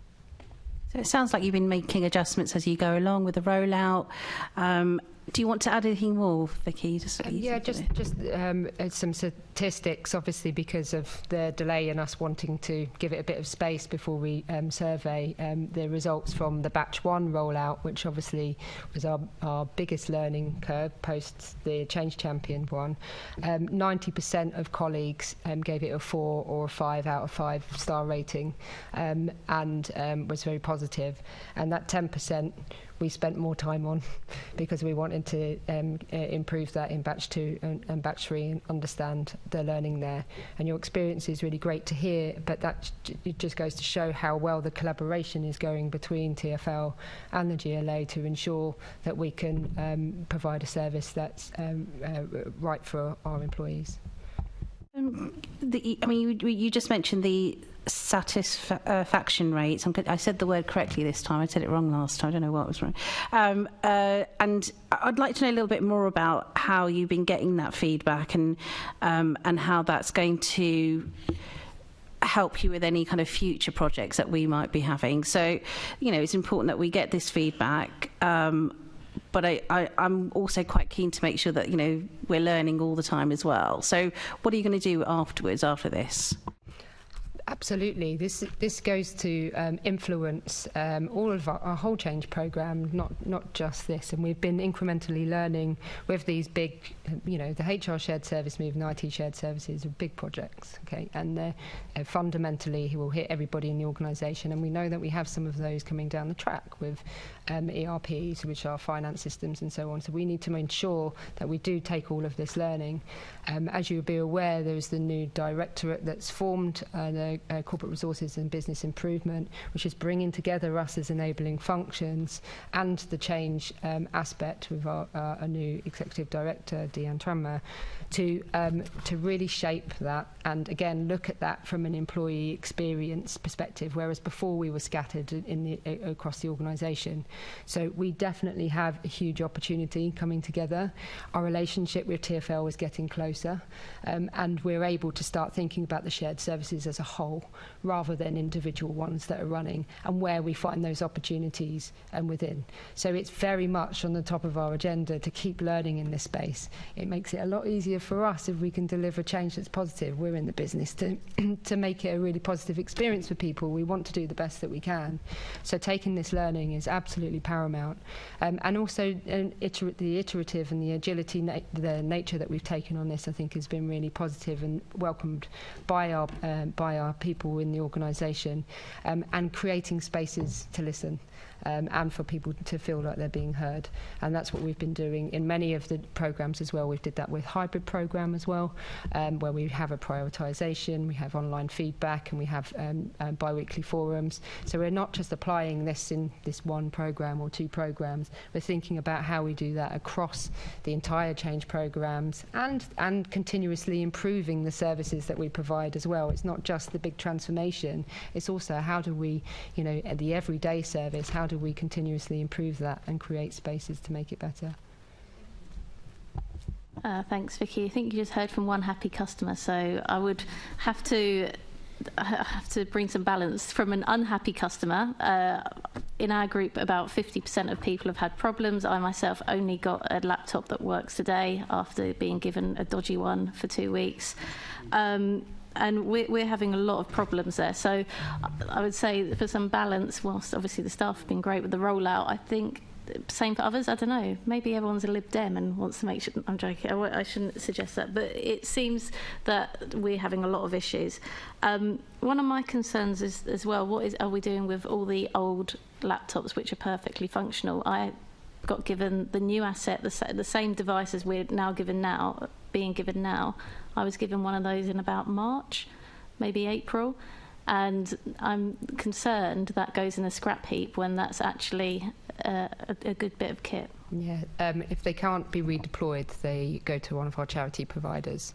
So TfL have a charity provider in education, and we have one that get on online London, and we're working to split them where we can between the two, but they will never go on a scrapyard if they're usable devices.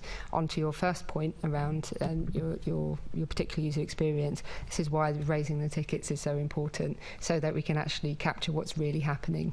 A lot of the time we hear anecdotally that this isn't working or this has been frustrating, but the data doesn't give us that, and so we can't work with TfL to prioritise it. So it's really important that people raise the ticket so we can get that data. I'm sorry you've had some not so great experiences. One of the reasons why we have service desks is because things go wrong. And we know that the previous experience that everybody was having wasn't always brilliant either.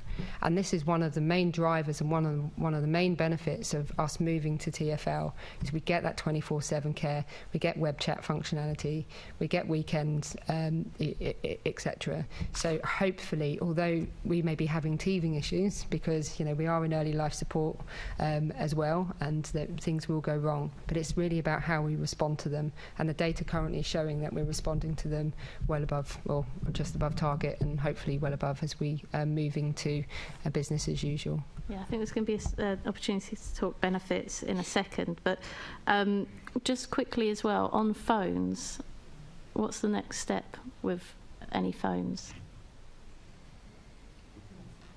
Okay, so you will keep with your phone. We will be changing from O2 to a different provider, but that should in theory happen in the background, or you'll be given a QR code, one of the two. So that's going to come at very later ends of the project. In the meantime, your phones would work as they are, but you won't be changing numbers or anything on those so lines. It would be the same device? Be the same device. And at the moment, obviously, IT service desk for TfL, so TfL can't deal with the phones. Is it going to continue that GLA are the phone support and TfL are the computer support? No, that will transition across. At the moment, we've got two different providers, and TfL's in the process of actually moving across to a new provider as well. So that will be aligned up. We can come back with the exact date on that as well, but as Vicky said, the numbers will stay the same, devices will stay the same. It will go on to a new contract, so it will just be migrated across when that new contract goes live. Thank you. Assembly Member Russell. Thank you. So Vicky, you kind of started setting out the benefits that were expected from the transfer to the IT shared service. So can you just set out to what extent you think any of those benefits have been delivered? Yeah, absolutely. We're obviously still in transition. We're obviously still migrating users. And one of the things that we recognise, there's been reporting of, slowness of devices and overheating and things along those lines. And we know that we're running on a dual network at the moment. So our service is trying harder. I keep using the analogy, we need to get off the dinghy and onto the boat, into the big corporate space where we will have the higher speeds and the benefits that we've been waiting for. And we can only do that when we move the Office 365 over. So that's why, just because you've got a new One London, you don't immediately get all of those benefits. We need to do the next stage of the programme and move that over, which is, like I say, the trickiest piece.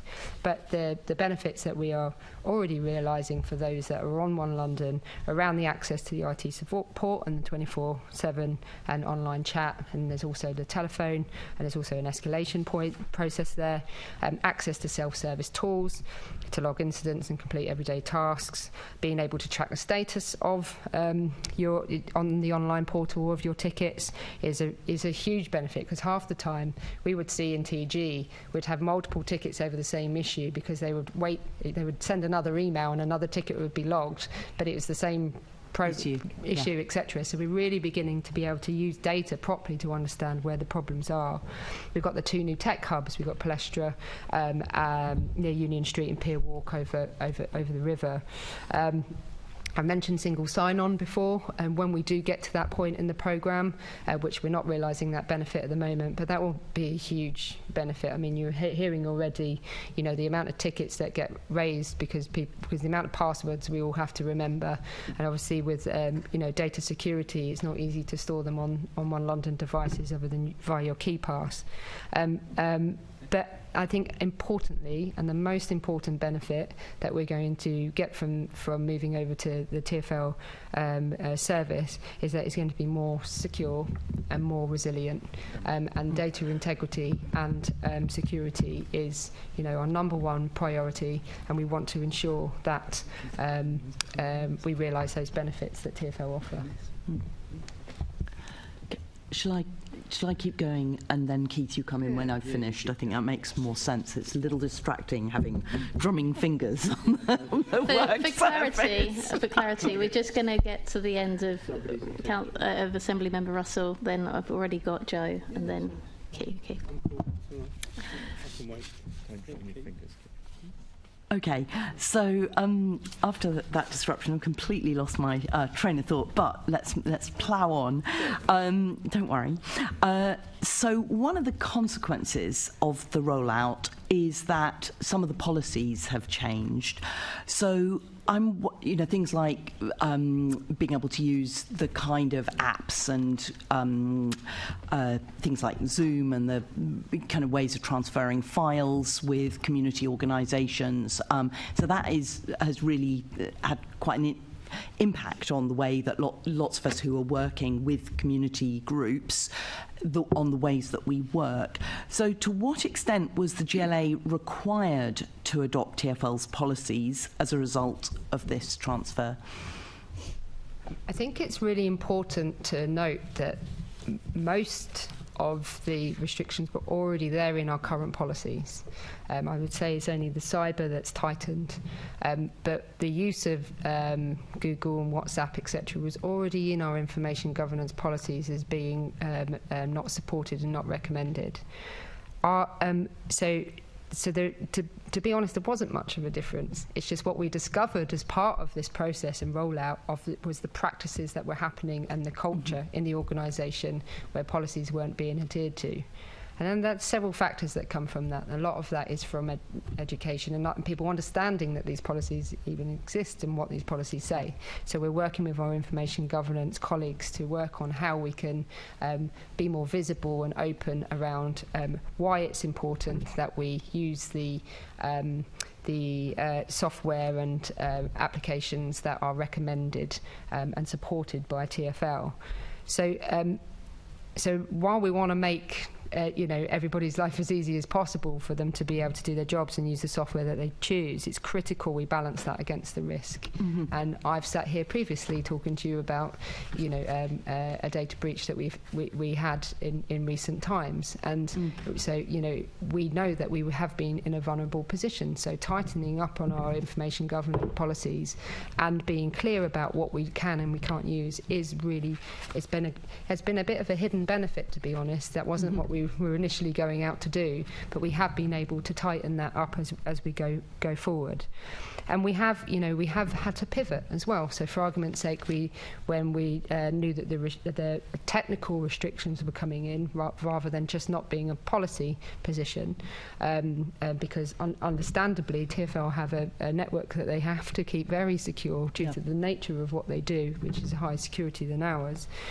We had to very quickly pivot and roll out ShareFile, which was a recommended alternative software that was able for you to share files externally, as an example. And so we had to do a lot of creating the kind of adoption and change model around that, which wasn't pre-thought of. So there were some consequences of that, but they were kind of incidental findings as we went through the programme. But fortunately, it's actually put us in a much more secure position, and with TfL's policies and technical restrictions in place, that will help us maintain that level of standard around our records management and data retention and data protection. To be honest, I don't think, kind of received very much information about, I'm not even sure where I'd find the information about what the recommended ways of engaging with constituents is, in terms of, when people are wanting to share information with us and sending us things. So how are you, and I realise Assembly members are kind of, we're slightly outside the kind of the employee piece. So, yes, have you kind of, have I missed something? Or we have done a lot. We've done lots on the internet. Like I say, we've had over 17,000 page views from just on the intranet. So this is just internal staff that have access to that to see the different ways of working. We've done a lot of recommendations. We've been doing lunch and learns and other things, and we have been talking to the Secretariat about doing a session with you as well. So hopefully that's in the pipeline. I think that would be really helpful. Yeah, we'll make sure that happens. Absolutely.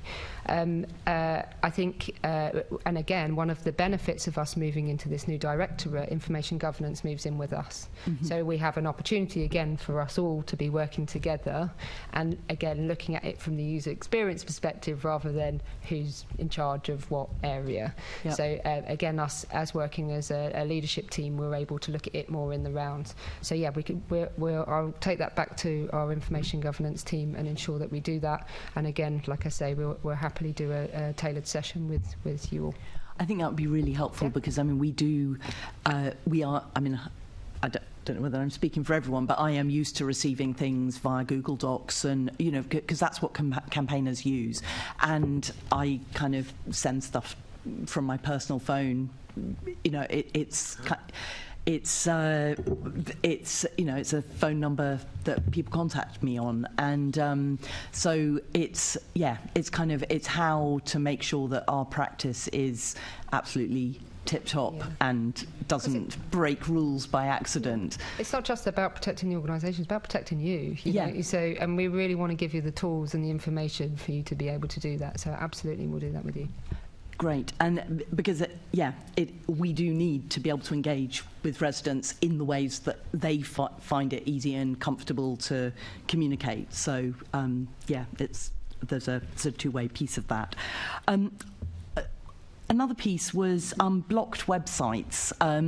So I think there were sometimes there are sort of like new political campaigns will set up a new website, and that gets blocked. I think Assemblymember Hall's manifesto website, fell foul of that.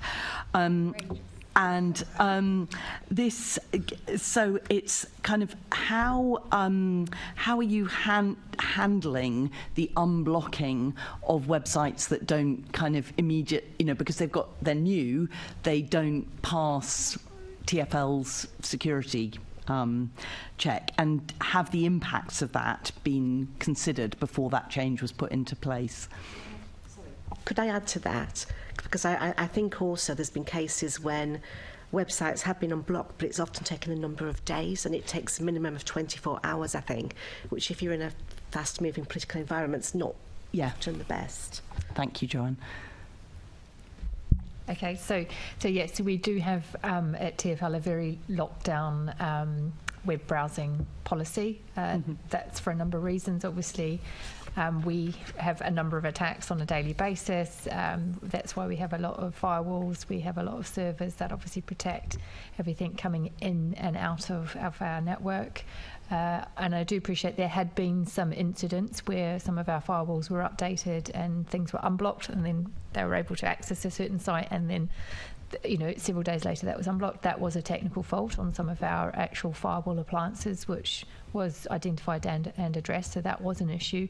And there was an issue between the two sort of data centre sites, so I know that was some frustration about things being unblocked that went on. That was resolved towards the end of June. But I think back to your question about if a new site comes up and it's not part of our allowed sites for people accessing from the network, that's something at the moment that we would have to get logged as a ticket to actually go through and resolve. And certainly that's feedback with regards to the timing. I appreciate the proximity of that we would need to. And what is the expected timescale from logging a ticket to get a website unblocked? I'd have to, generally with websites, this is where we need to, as part of the learning, have come through and see what the severity of an incident is. So we have a categorisation as to generally how many users are impacted for things. But I appreciate in this instance, there's not going to probably be a large volume of users, or for us, if it's an operational power supply or something that's involved in running a train network, then clearly that has big impact.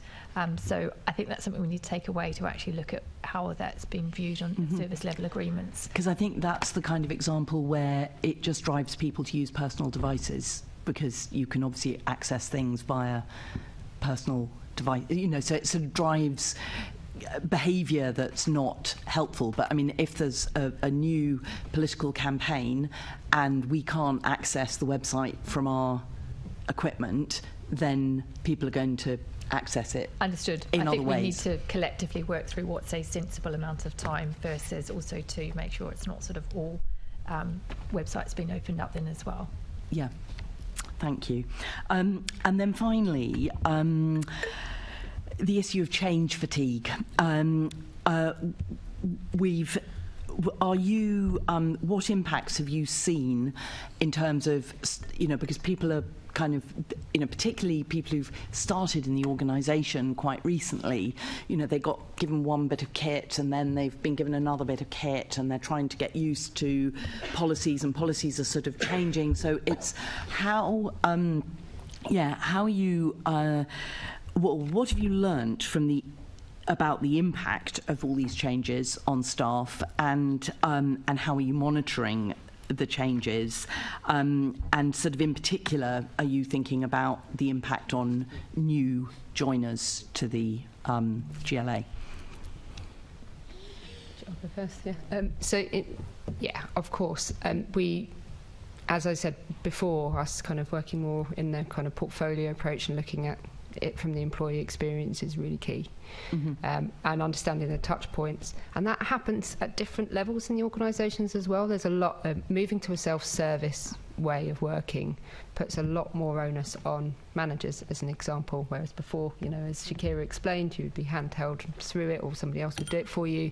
We're now expecting managers to take on some work. So we're being really mindful of the impact of that, and we're monitoring those risks at the improvement and change board level, and it's also on the corporate risk register as well, where it's being monitored and mitigated against. And I think that the overall in the change fatigue is definitely on the radar. We can feel it in the organisation. Equally, we as a move to the shared services, we've inherited a change programme in NTFL that isn't determined by our we don't influence how that's going to run, and we've joined some of those shared services during their change programme too, so they're already in flight and run. Plus we've got our own change programme, then there's group collaboration initiatives and so on. So we're talking internally, and as I said, now as a new director, we've only just formed in this last week properly with our new executive director starting, to think about how we can monitor that and take all of the great learning that we've got and use that really wisely, and again go back to trying to shape that into being a story about why we're doing these things and when we're going to start seeing benefits of them, and understanding and also ensuring that we're doing proper impact analysis on how that affects our users. We also do quite a lot of work with our change champions as well to get feedback, on the ground feedback. We have live chats that go on with them, and we get daily insights, which helps shape us. Go, oh, actually, this looks like this could be a problem. Let's get ahead of it. So we are really focused on that kind of user experience perspective, and wanting to move away from transformation and into more of a continuous improvement model to allow us to iteratively improve rather than big bang. But we recognise that over the next 12 months there is going to be a huge amount of change, and we're working with internal comms, and we're working together as a directorate to see how we can ensure that we can manage the impact and prepare people for it ultimately, from a new starter's perspective, but also from the people that have been here a long time who are going through this this change programme too. Yeah, thank you. The certainly the change champions piece, the change champion in our team has really clearly enjoyed being part of it, and has I think been kind of feeding quite a bit of stuff back. Thank you very much. And obviously, all the questions I've been asking, I totally support getting into a more cyber secure environment. We obviously need that, and there's the GLA as a public organisation is clearly at risk of cyber attack. So we're all niggling at the edges, but it's stuff that's got to be sorted and done. So thank you. Thank you. And a good teaser for cyber security coming up in our work programme as well. And also, Assemblyman Russell, I'm glad I now understand why you didn't vote for Susan. You couldn't get onto the manifesto. If you'd have just been able to get a look. Anyway, Assemblymember McCartney. Yeah, thank you. I just want to raise a couple of issues, if I can, that's come through from staff concerns. I think some of the trainers that came in were unable to link their laptops with the screens, which caused some difficulties. I just want to know whether that's been resolved. And also I've heard from some of our staff that logging tickets is actually quite difficult because the options you can select, it's not often clear unless you're an IT person as to which item you should be logging against. I'm also told that often the NGSD resolves issues without actually resolving them, but then asks for feedback, but there's no mechanism as to where you give feedback. So I just wondered whether you could look at them. And then from our staff, we were just wondering whether there's scope for the floor walkers or on-site to support to continue as well, and what the plans are for that. Thank you. Excuse me, with regards to the training rooms, I must admit I'm not familiar where all the training rooms are and what they are. What I can say is that within the TfL, Tech and Data Department, we are taking on responsibility for those rooms that are defined in scope. I'd have to come back to you and say what rooms are in scope. I think this is quite relatively new. It's something that will come on board within the coming weeks. But up until now, a lot of the support for the audiovisual equipment within the rooms has not been within scope of that as well. So that's something that we look at going forward. Yeah, just to clarify, so it depends which rooms they were in for a start. So some of the rooms in City Hall, as an example, are supported by Bowtie, like this room, as an example. That's not currently wasn't supported by TG, now supported by TfL.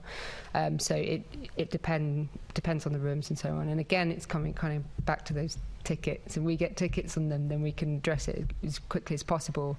And I know that tech and data at TfL have much simpler ways of being able to do it with QR codes and so on, which will be a lot easier for us to do once we've moved our tenants over. So there will be improvements made in this space. I'm not sure, we can gather some feedback on the NGSG language and portal and feedback, etc. But just the final point I will pick on before you go into that, if that's all right, it's around the floor walkers. So we had the hypercare in place until the end of March, and we're currently working with TfL to come up with a support model for a tech hub here at City Hall.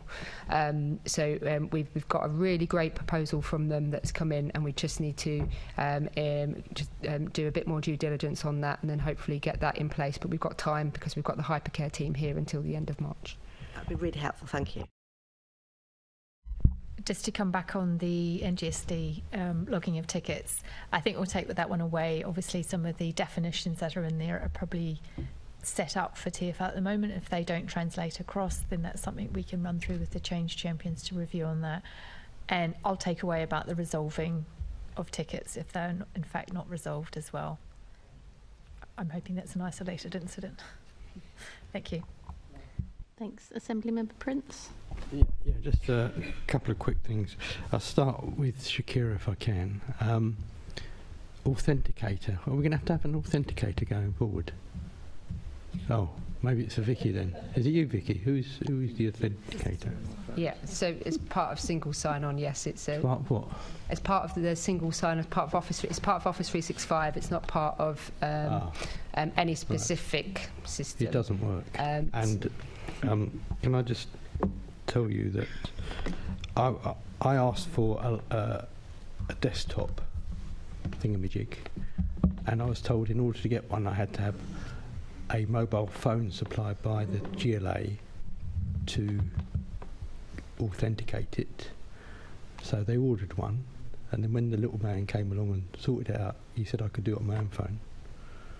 I was just wondering how much more waste there is going on giving that sort of device. But the authenticator doesn't work anyway. Well, we can certainly help you with authenticator. Yeah. And the other question is, as it seems that you're getting the managers now to do all the HR work, how many HR officers are we able to release in order to gain the saving? Because we obviously don't need that many HR officers now, because it seems like everyone else is doing it. I'll come in on that one, although I shouldn't be here, but I'll come in on it anyway. You're always welcome. Thank always you. welcome. Yeah. Too kind. So it's not a matter of getting rid of HR officers, because they were doing the roles that line managers should have been doing anyway. And what we've done is we've rescoped 2 years ago now the HR function to be able to be in a more strategic space to think about things like workforcing and looking at more pay and benefits and the things that a HR function should be doing, whereas that wasn't in place before. So the things that we're asking line managers to do would have been normal, run-of-the-mill, everyday transactions anyway on a system. But before we had a person doing that for them. That is the differencing now of manager self-serve and actually then be able to interact with a system to be able to do really quick actions through a system. But, without wishing to labour the point, if we had HR people doing the job that the line manager should have been doing, but they're not doing it now because hopefully some of the line managers are doing it correctly and others are doing it wrongly, but nonetheless they are doing it. There must be free time, and although forward planning and all that is very important. Those people are no longer there. What, so you've got rid of them already then? Yeah, those people, we did a huge, some of them TUPE'd over to TfL, and they're no longer in our function. Right, good. Thank you. Thank you. Thanks for making sure Shakira should have stayed around as well. Assembly Member Russell, goes quickly and then... Just very briefly, a lot of us have multiple .gov or at least 2 .gov emails because we're councillors as well as being assembly members. So with Authenticator and Office 365, my council one seems to have been. I can't access my council emails on my personal phone anymore, which seems to relate to authentication for my City Hall laptop. I'm not asking you to sort this now, but I'm just wondering if you're aware of the compatibility issues between, because we have to have, and I also have a Green Party Office 365 account, which also needs authenticating. And I just wondered if you're aware of how, is it possible to solve that issue? Because I've got both on my phone and they both work. Excellent. Okay, well, I will find someone to sort it out then. It's not an issue. Thank you. Right. Please raise a ticket and we'll look at it for you. Yeah. Assembly Member Georgie, without raising a personal IT issue, please. Right, so I've got my Surface here. Can one of you... No, well, mine didn't work. Yeah, so I think I actually wanted to lend my voice to what Assembly Member McCartney said about the floor wall, because to be fair, they've been absolutely brilliant. I think it's a really welcome innovation, and the longer they're here, the better, even if it's a reduced rate.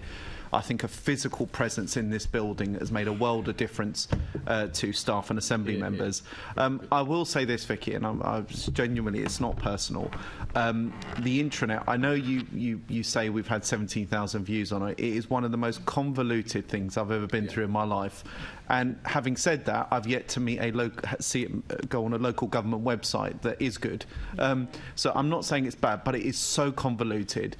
You're not sure what is on there, isn't on there. And this is why I highly recommend, and I appreciate this would take some time, one consolidated web page for all HR and IT services where you can cover everything in one, because the intranet is not fit for purpose, and in my opinion, and in the opinion of our staff in our office, is not the best way to do it. I'd also say, with regard to raising tickets, it's all very well and easy for us as AMs, because if Assembly Member Prince, and I hate to bring his personal issues into it, but if he was, it's a long list, but if he's unable to log in, it's easy for us. We can pick up the phone to a member of our staff. They can raise a ticket on our behalf, or our office manager. Those members of staff that do not have staff working for them or supporting them do not have that luxury. Now, I appreciate what you're saying, that hybrid working has become easier and improved, but with issues like that, it's not that straightforward for people that don't have that level of support. So these are all just things that I hope you take back, and as someone that is a user of these services, you find helpful. Just to respond to them separately. Thank you. That's really helping me with my business case on the intranet improvement project that we currently got on the portfolio roadmap.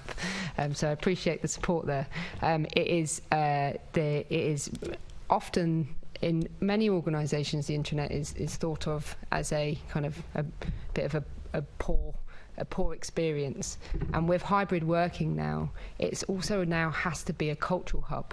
That the place that you log into in the morning, if wherever you're working, you want to feel connected to the organisation, and the intranet is that portal into that culture.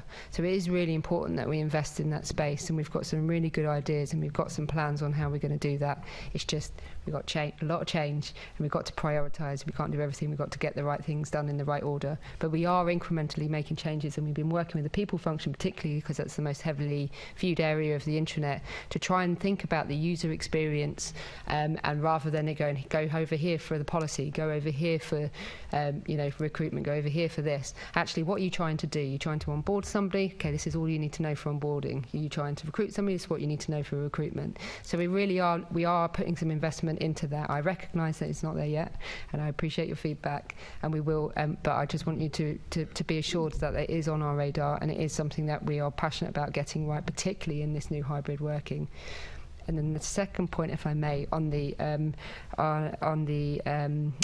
raising tickets as an example. Previously, you could send an email or phone, and that was a 9 to 5 service. Now we've got 24/7. You've got web chat. You can phone. You can log on the portal. You've got all of these different ways that you can do it that you couldn't do it before. You have your mobile phones that are given out as well, so that's also an option if your device isn't working, or vice versa. and it's an 03 number, so you can call it from a personal device if you're really that stuck. So there is, we have more options available now as part of this move than we did before, and I recognise that it's not going to be, one size isn't going to fit all. When you have a problem, it's very variant, but that's one of the reasons why we've invested in moving into the TfL, where they have a lot more variance in being able to access their service desk support, which I hope we're going to really start to see the benefits of once we've moved off the dinghy and into the boat. Yeah, I think, to say, Vicky, I'm not mindful of what I've said. I'm not saying that there have not been improvements. There have. Now, I'm going to say something that's going to bore my colleagues again. No, my dad wasn't a tool maker. I used to work here, and allegedly, according to Assemblymember Priest. So, the old iTrent system was one, and I know everyone hates it these days because we're not allowed to talk about it anymore, but it was one consolidated system, very easy to use, monitored everything, very easy to track, easy for our line managers to dip in and out of to see what was going on with our individual systems. That's what I mean by one consolidated system. You can have all the nice fluffy cultural stuff on the intranet, but I truly believe you need something separate, even if the link that you access is via the intranet, to access it. That's what I mean by one consolidated system. What we're really aiming to do is, nobody has a user guide to use Uber or an eating platform or anything along those lines. We want to create and deliver digital services you are intuitive and easy to use, and the TfL are investing heavily into this space particularly around their ERP program, so there's your HR, finance services, etc. And Success Factors is a multi-year program, and we're going to see gradually the improvements in this space. But we are aiming to get there, and that's where the investment is being made at the moment. And we're just on the journey, and we've joined in on the journey as well, as that goes through, as they're changing, and so we're going to start seeing the benefits as TfL will too.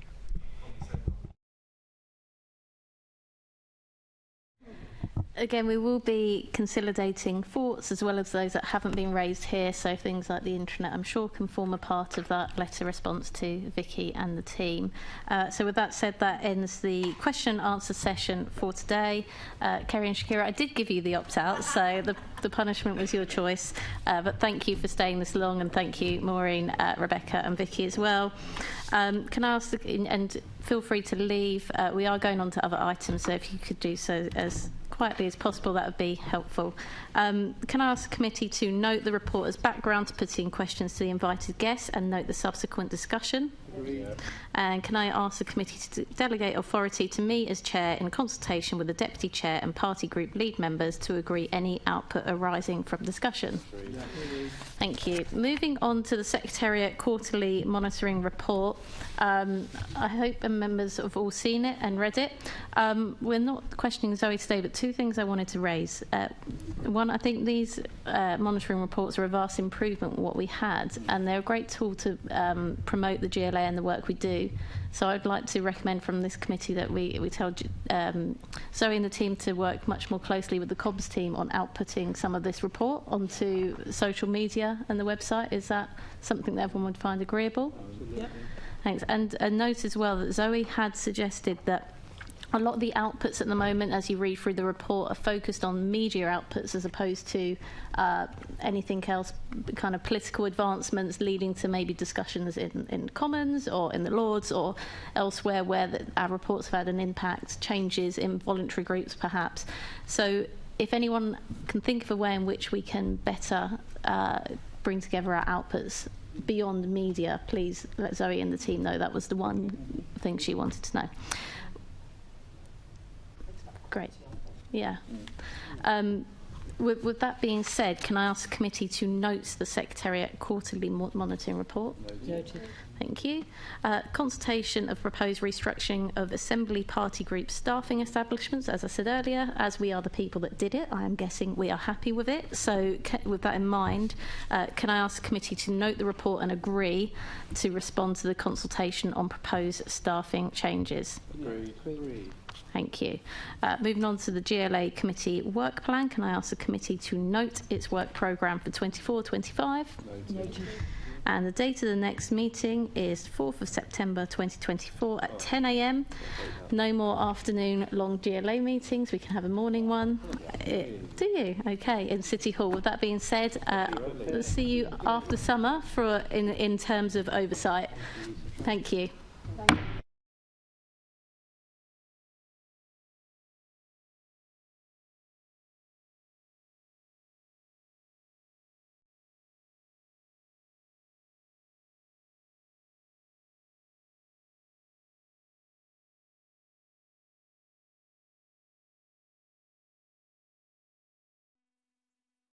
This is the broadcast from City Hall, the home of the Greater London Authority. Please stand by.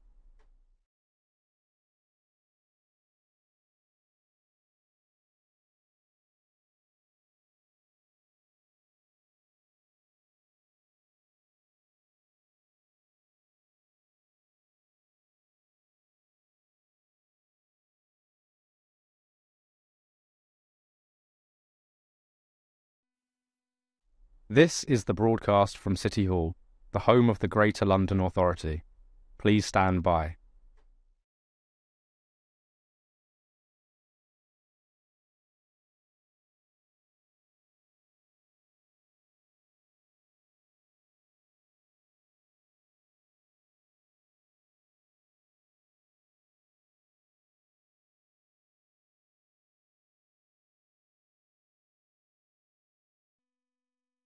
This is the broadcast from City Hall,